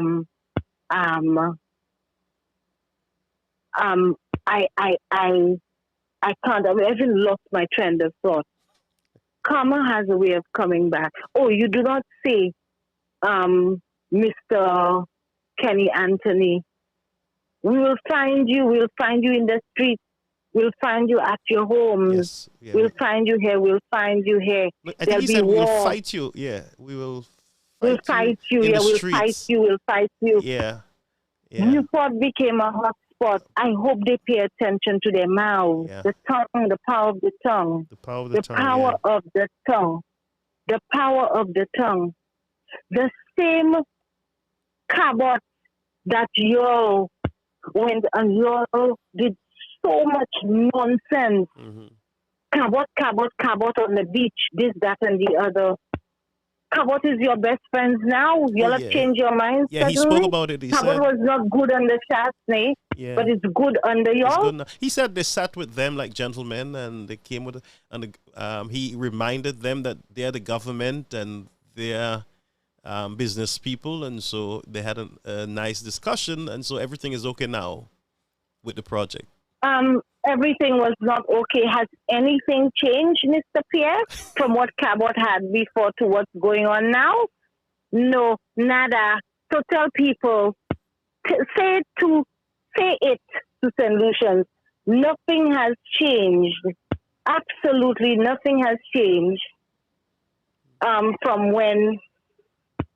the last administration, Cabot under the last administration to Cabot under the SLP administration.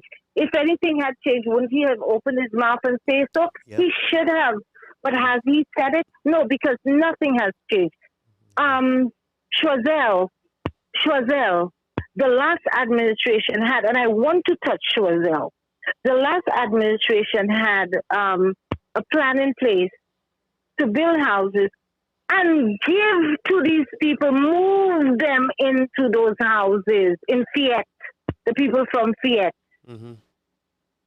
when the last administration spoke of that hotel going up in Choiseul, who was down there protesting? The same SLP solutions. Today, it is all right. Today, they have their people from Invest St. Lucia going to tell the people in Fiat, this is November, whatever date, November 31st or whatever, or 1st of November or whenever in November. Yeah. I can't remember the date, so I'm not going to say a date, but November is the time when they have to vacate their property. Vacate. In other words, by any means necessary. Yes. Oh, you see what happened to the people in the food that were evicted off the property? That is what they told to the people in Fiat. They threatened them. Oh, my. This is not a joke, St. Lucians. Oh.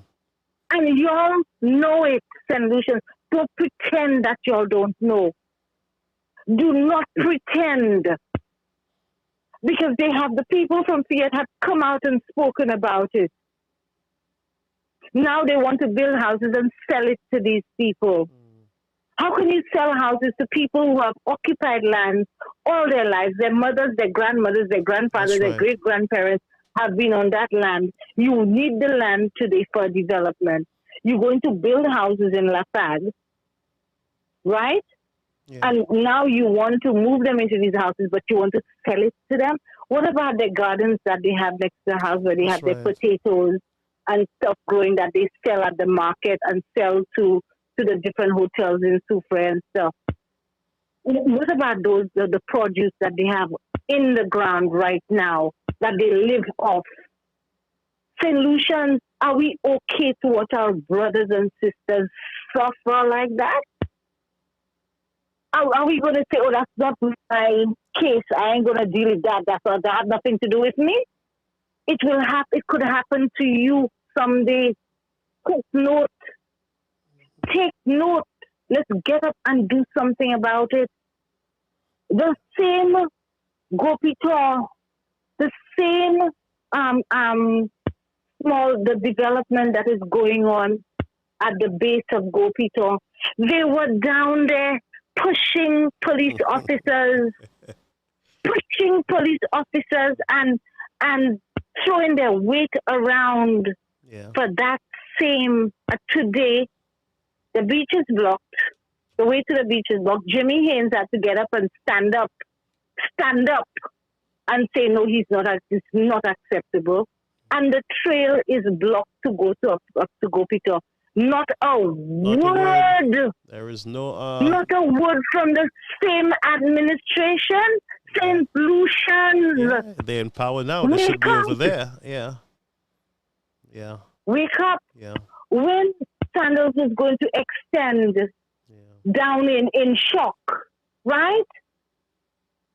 They had a lot to say about, oh, they're taking over our beaches.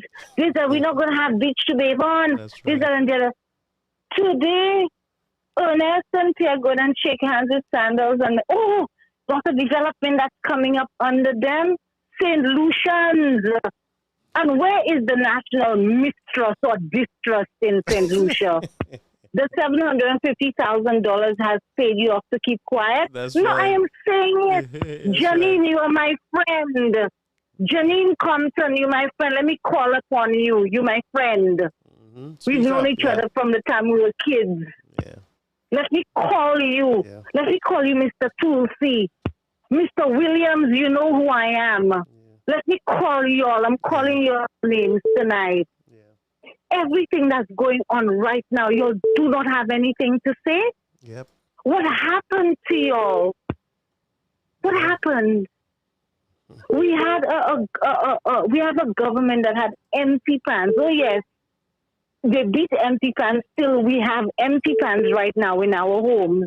Yep. And they did not have a plan for things up to this current day. This is a pay-as-you-go government, you know. So that people complain about the holes in the road, going up to Cap Estate. We go in and we blocking whatever holes, boy. Because the Cap Estate people, we complaining. That's right. The people complain about that. boy, So let's that's how hurry they up and work. get that done because them people vex. That's how they do. So We they, have a pay-as-you-go government. yeah, they run to canneries and fix stuff. Yeah. And Curry Canneries complained that they weren't seeing Wayne, that they had a gutter filled up. Sissy came out and she blasted them. Yeah. All right? Wayne did make I apologize. Is it how you apologize? If you're apologizing to your people, Wayne, it is, I am sorry, I have not. I can stand there and say I apologize to a person. Yeah. Or I apologize for doing you that. Have I really apologized?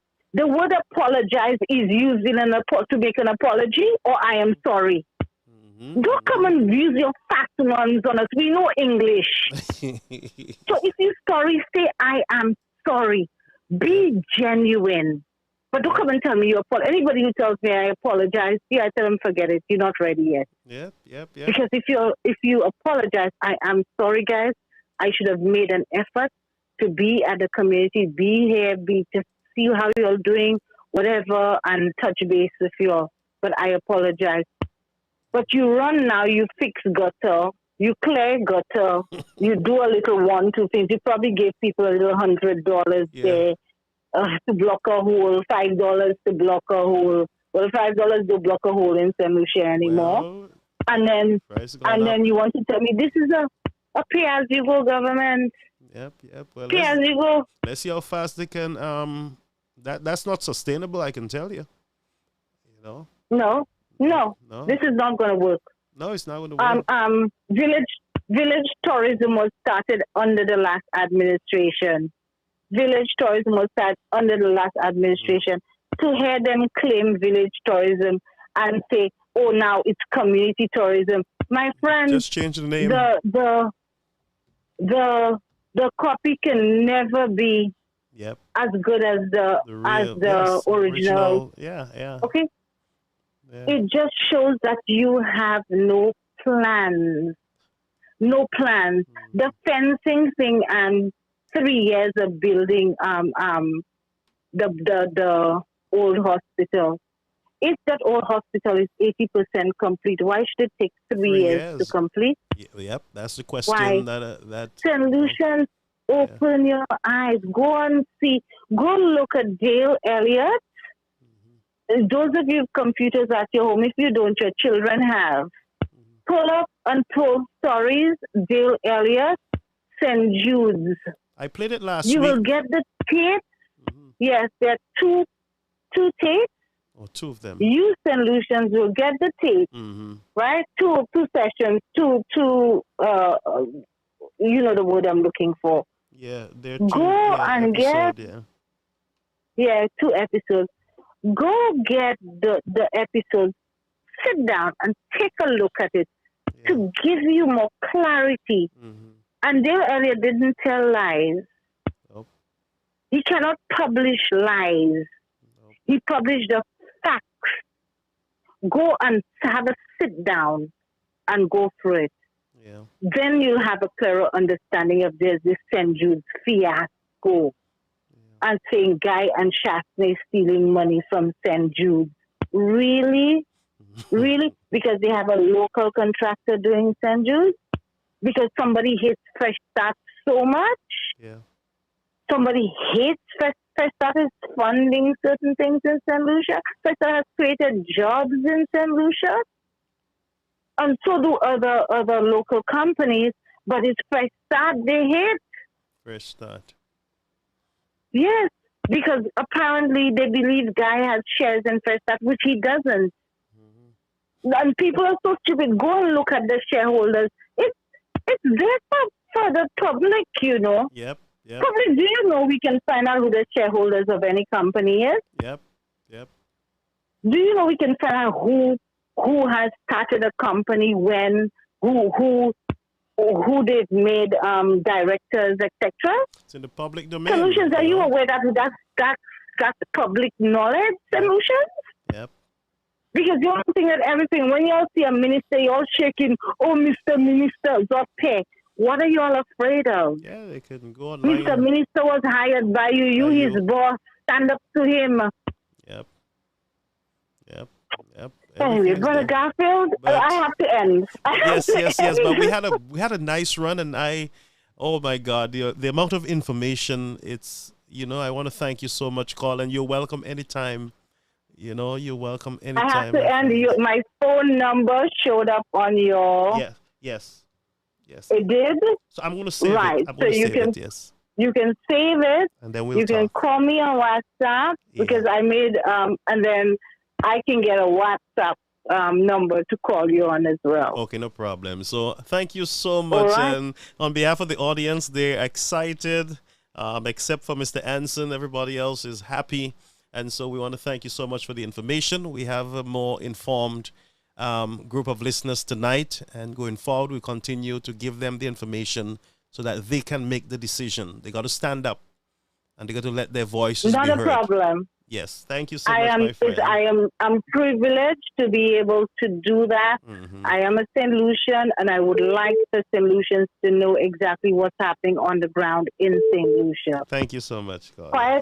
Quiet as I am, I have the information, so I'll share it. Thank you. Thank you for having me. Have a good night. Yes. Good night, caller. Our last caller. You on the air. Last caller. Good evening, guys. How are you doing, sir? Hey, my friend. How are you? Doing just fine. Yeah, your last caller was very, very entertaining. Entertaining I or? see, We mean entertaining. Yeah, she was very entertaining, just like how the Prime Minister was at his town hall. He was really campaigning for the SLP. I could say the last caller was campaigning for the UWP. That's what I said. But anyway, that's the thing. That's the problem. That's what's wrong in senatorial politics, right? When one government is in power, whatever they do is right. Mm-hmm. When SLP in power, whatever SLP is right. When UWP is in power, whatever they do, they're right. Mm-hmm. We have to be bigger than that. We have to come together and be bigger than that. You understand? Yeah. A perfect example, for starters, I'm a supporter of the Social Liberal Party. Mm-hmm. Right? Yeah. The town hall meeting they had, that was the first one he came up here, he had. Mm-hmm. To me, it wasn't progressive. To me, it was just a campaign stunt. Okay. And I was disappointed. You understand? Hold a minute. Let's just remind. Yeah, I'm having a feedback. Hold a minute, caller. I don't know what's happening. I don't know what's happening. Yeah, because the caller before was okay. You're not listening to a device, right? No. I think my phone is hacked. Oh, it's half. I don't know what's going on. You think that is the law that's allowed our friend to be able to speak so clearly? I do not know. I just playing with you. Okay. Can you hear me now? Yeah, I can hear you. Yeah, but I just wanted to set the record clear that this is one of our regular SLP caller. I met him at the town hall meeting on Saturday night. And I think we should just give him a listening ear. Go ahead, caller. Okay, good. Like I was saying, I wasn't impressed with the town hall meeting. I came to the town hall meeting trying to hear something for the betterment of St. Lucia, like what they have in plan to develop St. Lucia. You understand? Mm-hmm. But it's not to be a campaign stunt. Yeah. Just like the previous caller was a campaign stunt. Mm-hmm. Hopefully the other town hall meetings they're gonna have in New York, it's better and they come with plans and stuff and ideas to like develop St. Lucia. Now some people at the town hall meeting will say, nah, this guy wasn't there. Philip J. Pierre talked about the hotels, but when you spend so much little time on stuff you're actually doing and you spend most of your time campaigning, it overshadows it. That's right. Period. Yeah. That's right. Now, Mr. Stevenson King, he's been Minister of Infrastructure for St. Lucia for the past two administrations, and way before him. And I believe, I think he said some policy they have in place for 2030 to develop St. Lucia for 2030, right? Yeah. Over the weekend, we had a horrible accident right? And that's so many accidents over the weekend, right? My question is, as Minister of Infrastructure, road works, all that stuff, why don't we have traffic lights from north to south, west to east on the major highway? Okay, when I go to St. Lucia, trust me, I like to speed. But at the same time, it is a traffic light. We have to obey it. All of us speed. You understand? Put some traffic light, especially in the banks from Castries on the East Coast. There's no traffic lights there. You understand? So little stuff like that goes a long way. And instead of coming for plans in for 2030, no. We in 2022, traffic lights should be all around the country, especially on the major highway. You understand?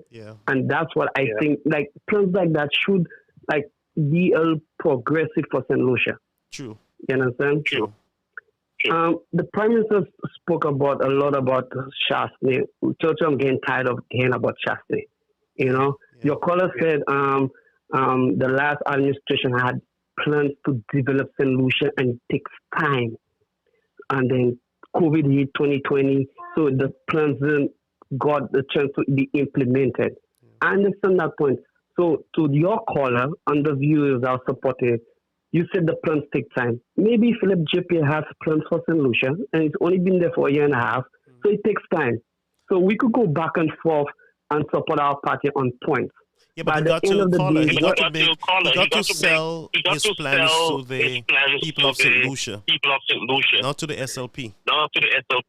No. Listen to me clearly. That's the same thing. That's the same thing. Alan Shastney didn't do. He sold his plans for UWP. He didn't sell for St. Lucia. If he sold it for St. Lucia, I bet you right now you'd still be in office. You understand? I wouldn't agree with you on that. But go ahead. And that's what Philip Jeter is doing. We all saying he's been there for a year, but it's okay for us to give Shastney ample time to implement his plans. But the new Prime Minister has been there for a year and a half, and we want him to deliver. But we don't know his plans. We don't know his plans. His plans is they're just not. And another reason why the plans are not out is because the press secretary, not of the Prime Minister, I mean for the different ministries, they're not out there putting out the plans. They're not. Miss Mondi, she's doing a wonderful job. You understand? But the other ministry, no, she's not. No, to you, that's your opinion. In my opinion, she's doing a very good job, and they hired another colleague to help in the office of the Prime Minister. You understand? But there's other ministries where there's press secretaries where they should be out there advocating the plans, educating the people about the plans, but they're not. Like, our politics is so backwards. You understand?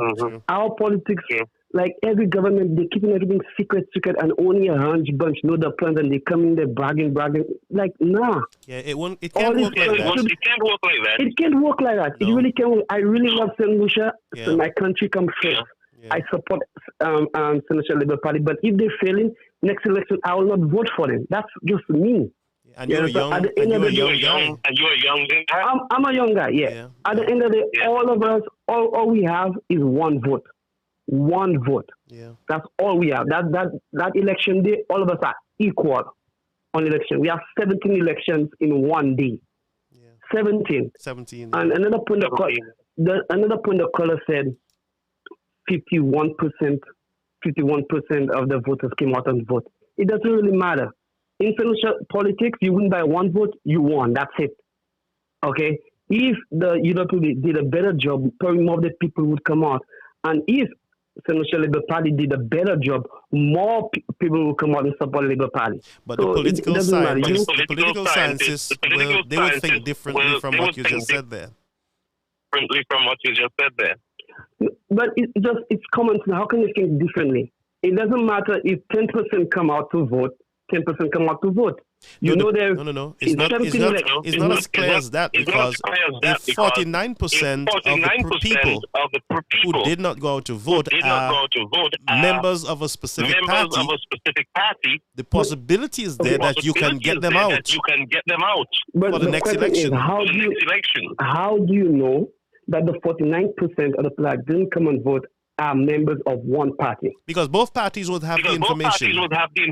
They would know their people. So you telling me 49% of UWP didn't come on vote because of the dissatisfaction of the last administration? No, there was a lot of misinformation. Misinformation or not, if I'm a member of the UWP party, I could see the truth. Misinformation or not, I can allow misinformation. No, the world is not black and white, Paula. It is black and we don't want trying to add color to it. It is black and white. It's straightforward. No. It is more complicated than what you're saying. No. If I'm supporting a political party and the other political party has avenues saying all type of lies and trying to make my party look bad, listen to me. I'll be praying for election day to come so I could go and put my tikwa for my party. Well, ask Hitler and the others who were dropping propaganda from the air. They could be dropping propaganda. They could be doing. That's politics. They could be doing that. Let them do it. But at the end of the day, when the election comes, whatever they did will not work because I will come and make sure I put my tikwa for my party. Well, you understand? I hope you continue to think like that. Listen, I'm like black and white. That's what I say. No. That's the way I say it. No. You know? And it's more complicated than that. Your platform, clearly you are support of the United Workers' Party. And the SLP hacks that's calling you and giving you some negative vibes, to me it's not good. But at the same time, you're not making it easy for them. You know, I'm not here to make anything easy for anybody. No. You sound like instead of like I know your background, your past, and all that stuff. And like I told you before, you have something to contribute to St. Lucia politically and also religiously. You could go somewhere with this platform. But to me, my personal view, like you gotta come back in the middle. I don't know how you can come back in the middle. No, I don't want to be in the middle. You don't want to be in the middle. No, I chose my stand already. You choose your stand already. That's perfectly fine. That's perfectly fine. So if so right now I'm on your platform, all of your people might be saying, get this hack off the line, all this stuff. No, you respect me, but what I'm saying is we St. Lucians, we have to learn how to balance stuff and make a sound decision. Yeah. You understand? Yeah. I have faith in the St. Lucia Liberal Party. I believe they will deliver for the people of St. Lucia. You know, and once they do, the next election, I'll come down and vote for them again. Okay. You understand? So I'm going to keep you to that. Keep me to that. You know, keep me to that. Because there's going to be a whole set of potholes by then. Potholes or not, there's always been potholes. There's always been potholes. There's always been every election comes. I hope you can get to the polls. No, I'll get to the poll. Every election they're doing it. You understand? But St. Lucia have to just come together and just advocate for better. They have to hold the government, the current government, responsible.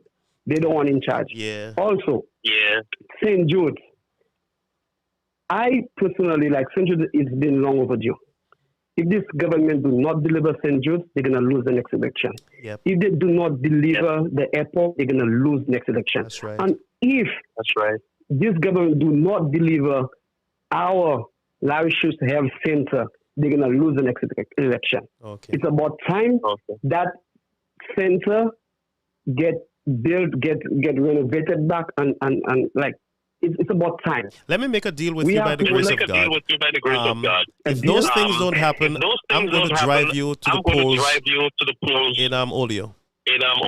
No, you don't have to drive me. No, I want to accompany you there.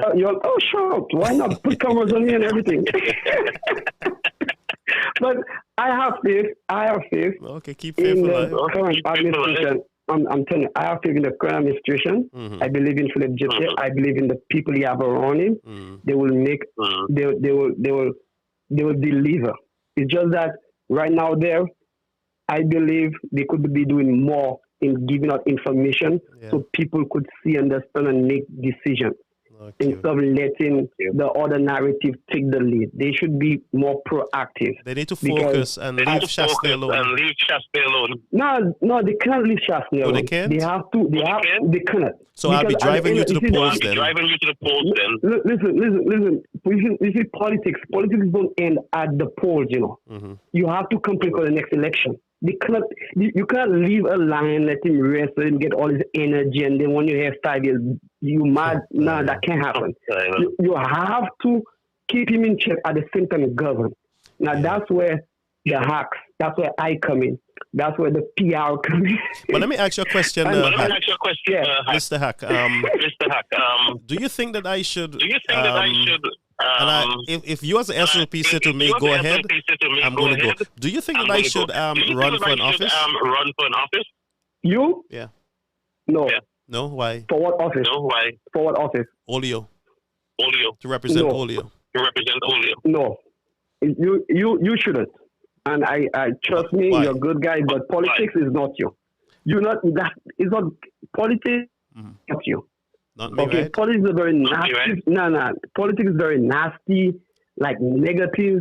It's very rare you see something positive coming out of So politics. I'll walk with my mop. So that's not I'll you. walk with my mop of my chemical and my bop spray. And we'll clean it up. That's not serious. That's not serious. But you shouldn't be about to run for politics. Okay, That's what I'm saying. Your platform is a very good platform. I like it. It's totally UWP, which is perfectly fine. At least you let me call and you let me view my point. You're welcome anytime. Which is good. Yeah. And I want to talk to you about the real estate thing. I'll bring you on one of these days. So we can talk about the real estate. As St. Lucian, we have to come together and work together for the benefit of the country. Country. Yeah. You understand? And Honorable Citizen King, I think you should start putting traffic lights in the country on the major highway. They don't have the money. They don't have money to fix the potholes, so you have a major problem. You might have to use your flashlight and use some of the flabo lights to light up some of the districts. Well, you see, at the end of the day, country comes first. If they have to take the flabo lights to light up the country, light up the country. That's right. All right, my friend.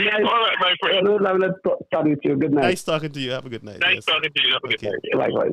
Caller, guess what? Before we leave, remember, one of these days, you realize that there is no concern about the beaches in St. Lucia, access to the beaches. All the talk about Jack don't want you to bathe on the beach, that is finished. You all realize that?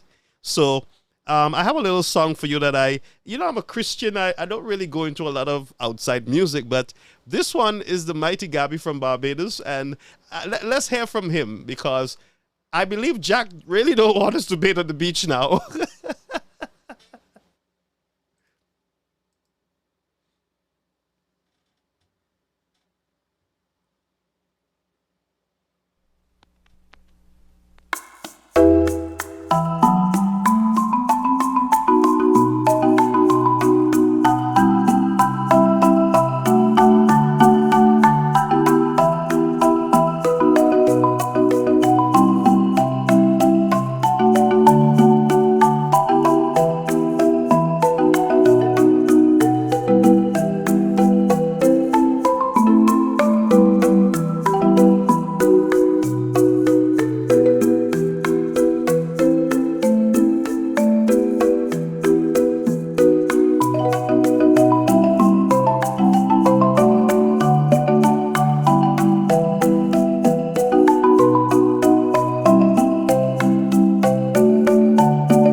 you, Donovan?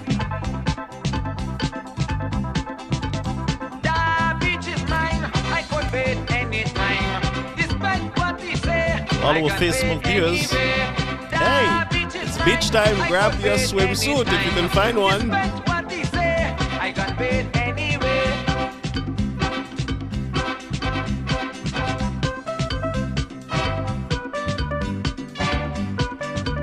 You gotta buy your swimming pool now.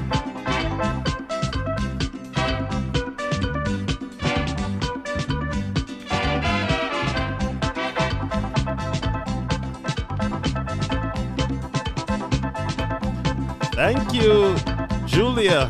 Love you too. Love you guys. Thanks for all the support and kind words. By the way, I have some government folks who are afraid for their jobs, but I'm getting all the information that the leakers used to get. Yeah. The shoe is on the other feet now. Now everybody's crying. Oh, everybody's trying to wave a white flag. They don't want the medicine. The same medicine, they don't want it.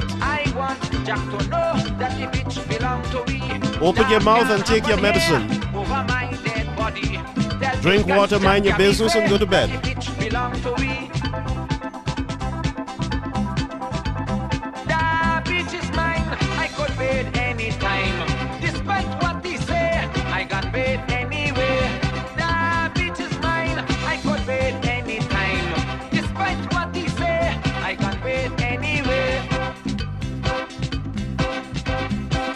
Good night, Henny. A beautiful night. My friend, Miss Ward. My friend. Good night. St. Lucia's most loved and hated. What can you do? St. Rose, good night to you. Stephen, good night. Bernard, St. Bernard. My friend Catherine St. Bernard. I love this woman. I like her spirit. Yes. I have another call coming in. I'm not sure if I should take it, but let's see what's going on here. Charlie, you're on the air. Hello? Yes, you're the last call tonight, caller. Hey, well, I'm so fortunate, Brother Garfield. This is Champagne. How you doing, my friend? My friend Champagne, man, you interrupt our dancing session. You know, I was dancing, but when I remember the various beaches in St. Lucia at the moment that you cannot bathe on, I had to stop dancing. Well, Jack don't want us to bathe on the beach now. That's the reason why. You know, I was planning on buying myself a little boat, so, you know, when I retire from the airport, I could probably go out to sea and see if I could catch some fish to make a nice stew, a nice pot. But then I remember Granberg. And I don't have the access to the waters of St. Lucia. Can you believe that, Brother Garfield? We don't have at St. Lucia, up until now, until this day, we don't have access to the waters of St. Lucia because of Jack Granberg. Another Jack again. These Jacks love our waters. Can you imagine? My goodness, could you imagine the amount of things that they have done to this little beautiful country of St. Lucia? The amount of bad things that the SLT has done to this country, my goodness. Everyone said, but I really called to ask you because tonight on the program at Sky FM, someone called in and they spoke about Philip Pierre making a statement in regards to people that would come to interrupt the town hall. He was speaking about maybe WP supporters. And he said that persons that are undocumented in the United States that he would have called ICE upon them. Have you heard anything in that regard, or he was speaking in a context that was different? I got to look into it because what happened is that I am still going through the town hall. But that one I am not sure. I think it was a supporter who made that statement online. I'm not sure if he said it, but I'm going to look into it. I'm still going through the entire clip, and I'm losing out pieces. But I had this interview with Mr. Stevenson King. I spoke to him about the Sky FM license, and I had a one-on-one with him after the program. And I'm going to make that public. I'm still trying to get it out of the camera and fix it up. But he basically said that you guys did not have a license, so they did not terminate your license. And so but we never did. Brother Garfield, sorry to interrupt. We never said we had a license. We said that we had paid for an application that had been submitted 2019. The application had been submitted. The NTRC gave us a provision that we used 93.1 during the time that the application had been was in the process stages. We never said that we had a license. We never did have a license. We had an application that had put into the NTRC, and with the company Excel had to review on it. We got word that we would be given the license. All of a sudden, the SLP government came into power, and that application was terminated. This is what is going on here. He also said to me, and I have it recorded, that because I asked him, I said, so, okay, all right, so they were asked not to broadcast on the frequency. So I asked him, I said, did Sky FM reapplied for a license? He said, yes, we are looking into it. He said, yes, there's an application and they're looking into it. Mr. Brother Garfield, why have we not been issued a license as a group, a St. Lucian company? The timeline or the time frame on the observation of a license is 30 days. It's 60 days, I think it is. Yeah. Okay? It has been almost a year. Why is that retardation on us being offered our license or being given the authorization to have a license? And we have submitted one, and sorry, Champagne, and the process that they were waiting for, the UWP administration, was the cancellation, the termination of the Kyrie FM spectrum. Right. And that was done on the 15th of September, 2021. I have the document right in front of me. People think that I sit here and I'm just talking. Look, I have everything here. Because I've been doing my research on the government stuff. I have a lot of research here that I'm looking into.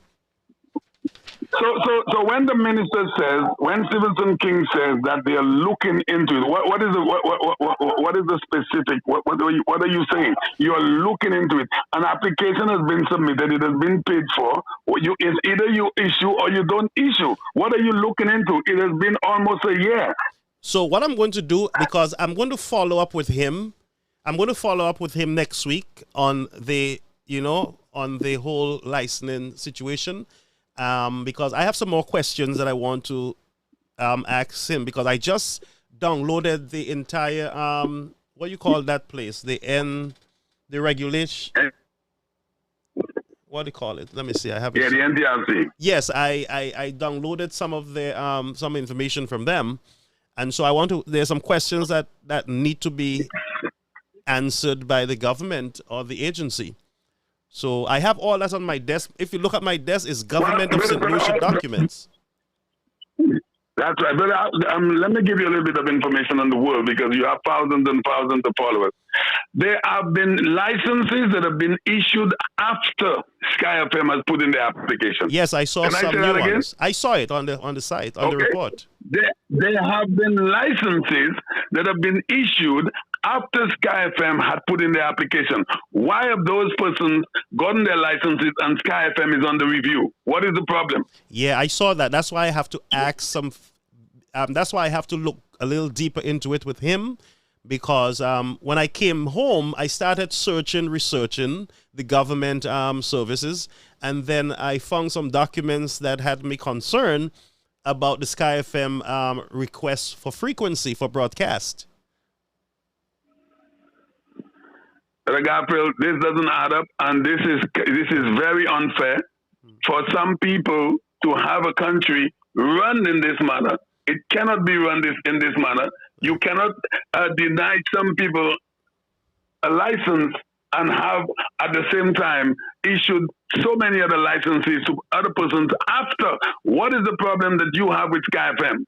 Because we are maybe because we are anti-government? Is that what it is? You know what? I'm going to make a statement after I speak to him next week, because the statement that I'm refraining from saying anything as yet, because I have his voice on recording, And so I want to call him in person to have a one-on-one communication with him outside of recordings, you know, so that I can, you know, come and make a statement here to the general public on the Sky FM license and keep the fire going.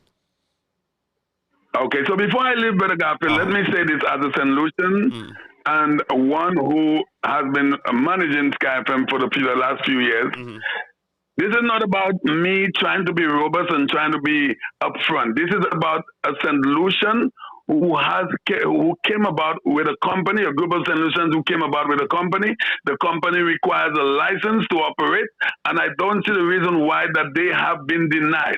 There are other radio stations that was anti-government in the past, the last UWP administration. There were more than 15 radio stations that were anti-government. Okay? They were pro-SLP. And they spoke and no one went after them. As a matter of fact, these companies were owing a lot of money in the hundreds of thousands of dollars. Yeah, I saw that too. No one went after them. I saw that okay? too. I saw it too. This is unjustified for Sky FM to be denied a license. And I am saying it on the worldwide net right now on your program. I have said it on my program. I am going to be relentless as a St. Lucian, one that knows that can speak in that vein. I will never let this go and allow the St. Lucian Labour Party to take advantage on a group of St. Lucian business people. I'm not going to let it happen because it is unfair. Don't worry. I have a whole set of papers, as I said, in front of me, and it has to do with Sky FM and also broadcast. And I'm also trying to secure a television frequency there on the island. So you're in business, Champion. They can't hold you down for long. Well, the thing is, I think I am one of the voices for those that cannot speak. I speak for those that cannot speak. There are thousands of St. Lucians that would love to speak, and they are all afraid to speak. I am not just one of those persons that want to do something because I'm not a supporter of the Labour Party. I speak for the St. Lucian people. Yeah. I give information that is deserving to hear by the St. Lucian people. And I believe the minister and the government is being very, very, very unjustified in the regards of Sky FM. My brother Garfield, I appreciate your work. I thank you for giving me the time. You're a tremendous individual. I have met with you in person. You're an awesome guy. Continue the great work, my brother. Let us speak for those who can't speak. You two, you're the best. And so you interrupted our dancing session, so I'm going to let you go now. Good night. Okay, my brother. Have a good night. Good night, good night, good night. But folks, do not be afraid. Do not be afraid. Unity is strength. And so the people need to come together. You need to come together. You need to stay together. Deal with your differences, but focus on the task ahead. All right? Especially you 49%ers. You 49%ers. It's time for you to wake up and repent, because you're the ones who have your country in the position it's in now. All right? So I don't regret saying that. So 49%ers, get up, stand up. You don't have COVID. You're not sick. Get up, stand up, repent, and move forward towards the goal, towards the mark. So somebody's calling, but I really can't take any more calls now, folks. Caller, you're your final caller. You're on the air. Yes, my brother. One question I have to ask. I want to ask Philip JP and his government. Mm-hmm. Go ahead, sir. When did the rainy season start? Yesterday. How long has the Labour Party been in power? This stupid excuses that the Labour Party is coming. Let me tell you, I don't know if Philip JP think that solutions are stupid and is ignorant, but rainy season started just a couple months ago. They have been in there for a year plus. Mm-hmm. It's been so hot in St. Lucia. I've been hearing people complaining about the heat in St. Lucia. They can't breathe. There's no heat. There's no rain. I was in St. Lucia a couple months ago. There was bushfires. There was no rain falling. There was bushfire, and the roads were bad. So why weren't they fixing it then? Why the excuse is about rainy season I don't understand that. It doesn't make no sense. These guys have no plan. They're just making up stories and lying. Maybe there's no money. That's the excuse. That's another excuse that they have. You make me put no on my money. sunglasses. I don't want the people to see me laughing. That's another excuse that they're making, my brother. That there's no money, right? Yeah. They always make people believe that. I don't know. They always say that they find no money in the government. They came in and there was no money. The government don't keep millions and billions of dollars in a bank or in a safe. And when you come in, when they change government, they come and they open up the safe to see if there's any money left or they'll spend. It doesn't work that way, and they keep telling people that. They keep trying to make people. They keep trying to make the ignorant people believe that there is money. Then they come and they open the coffer and there's no money left because UWP spent all or whatever. It doesn't work. The government doesn't work that way. They need to stop. Philip J. Pierre and his government need to stop making people believe that. The guys got to use the excuse because remember, Mr. Anthony said, "Look, something happened. We couldn't get money anywhere." So who knows what is happening, you know? And I'm sorry that I was not. I'm sorry that I was not at that. I wanted to go so bad, but I was because of work. I couldn't make it because I wish I was there because I would ask him. I would tell him, number one, please don't underestimate my intelligence, please, before you answer my question. Right? I would tell him that straight. I would ask him. The rainy season just started not too long ago. It was hot. People could not even breathe in St. Lucia. There was bushfires everywhere. So why now, about a month or so since it's been raining, and it's not even raining every day in St. Lucia. No, it was raining. No. The Prime Minister corrected himself. He said it is raining every other day. But that doesn't stop you from putting asphalt on. You see how bad that Grosley Highway is? Well, if there wasn't busy fighting Mr. Shastney, maybe they would have gotten the money and fixed the roads. And this is the highway. This is the highway that has most of the hotels. Remember? Yes, I am tourism. Charles. Go ahead.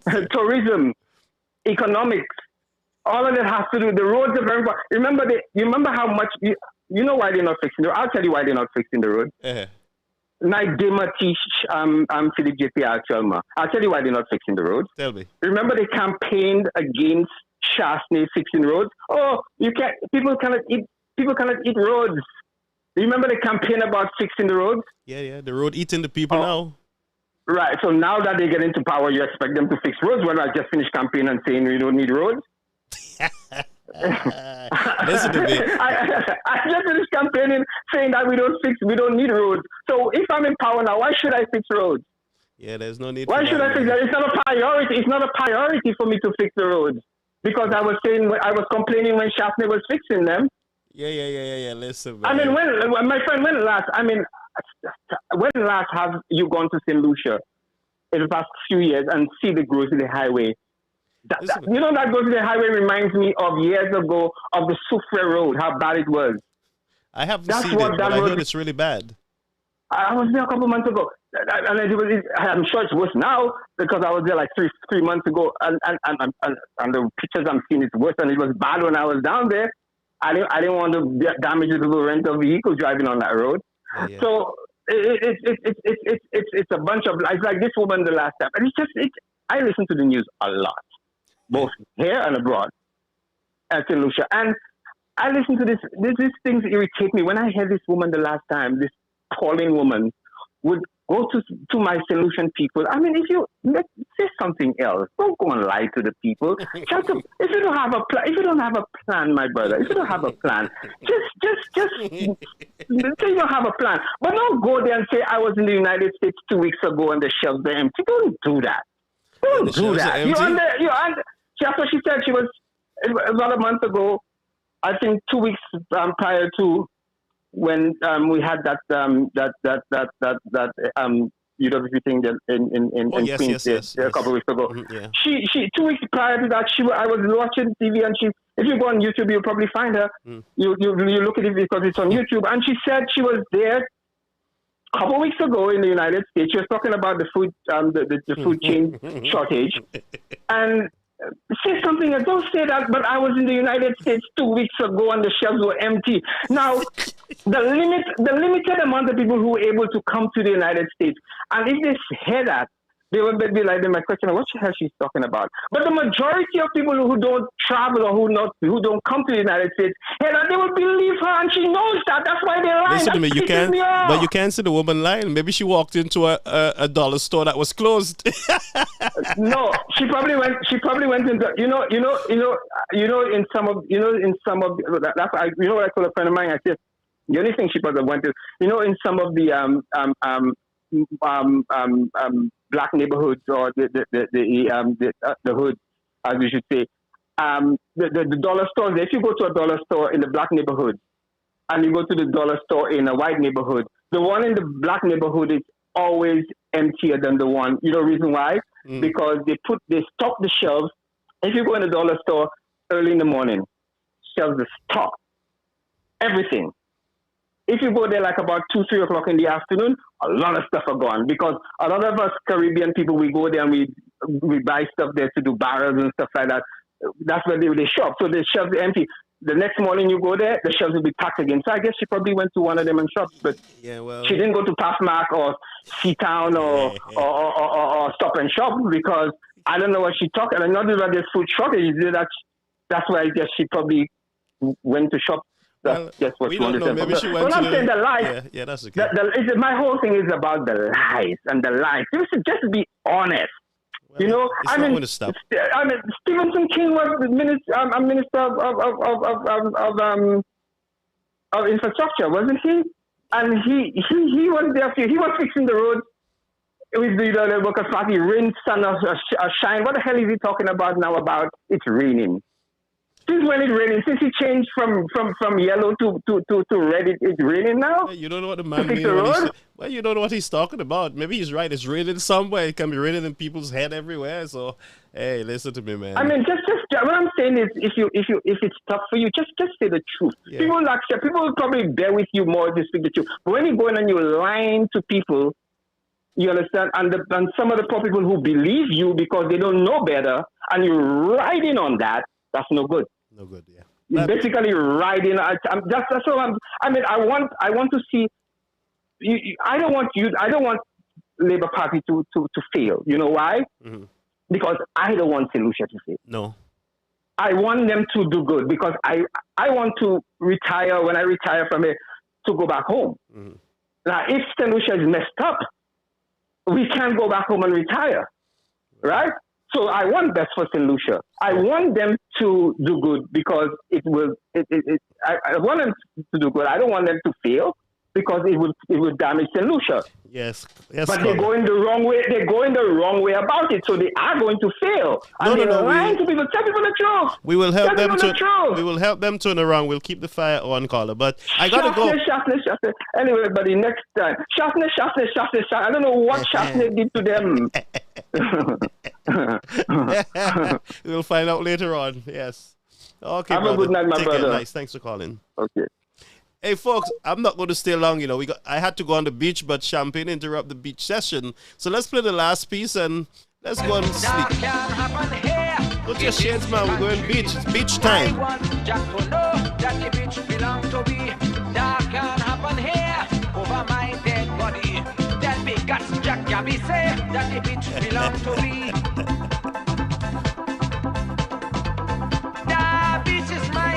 The beach is mine. Tell you, man, the beach is mine. Anyway, I'm not supposed to be laughing because people get mad when I laugh, you know.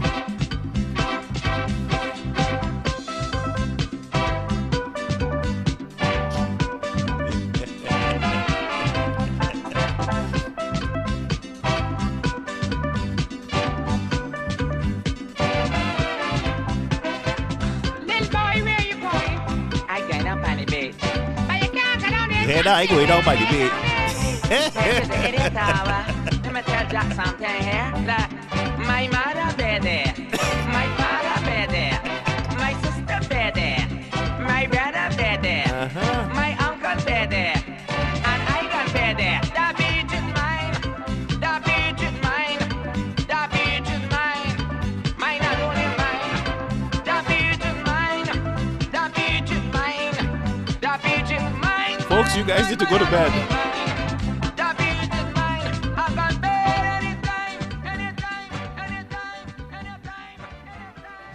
Well, folks, that beach is mine. I go in bed anytime I want. I go on. All right. So you folks have a beautiful, beautiful night. And sorry for keeping you so long, but we had a beautiful session. I really appreciate it. And I'll tell you the truth. I was lying there and something said to me, put the system on at 5. Put it on, put it on. And so I say, you know, let me just follow the voice. And I tell the truth. You know, my steps are ordered by the Lord, not by man. And so I came on and I listen to me, I did not regret a moment of it. We had a beautiful caller, and I know the person well. We have a beautiful caller.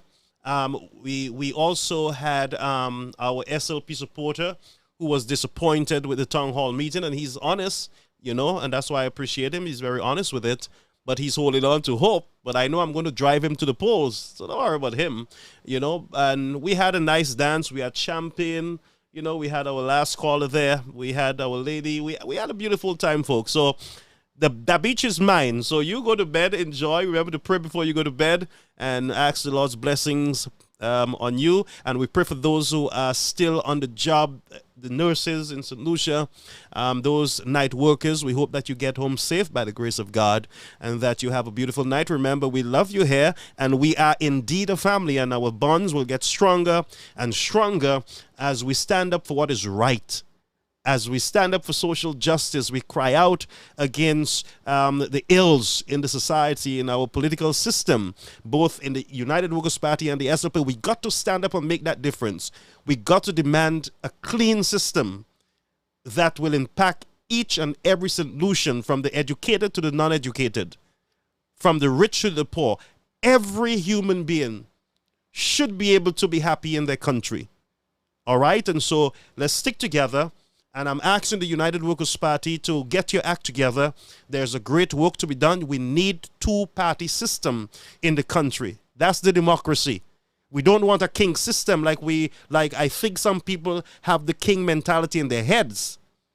And so we want to take that out of their head. And so we're asking you to come together. Speak up. Those of you in government, continue calling, continue sending the messages, continue texting. And we'll get this done. And you don't worry about me. That beach is mine. You don't worry about me. All right? Once I put my shades on, we're in for action. All right? So good night, folks. Beautiful night. Bien dormi bien. And si bon Dieu vient nous cailler, l'aime venir le système là. All right? Bonsoir. Good night. That beach is mine.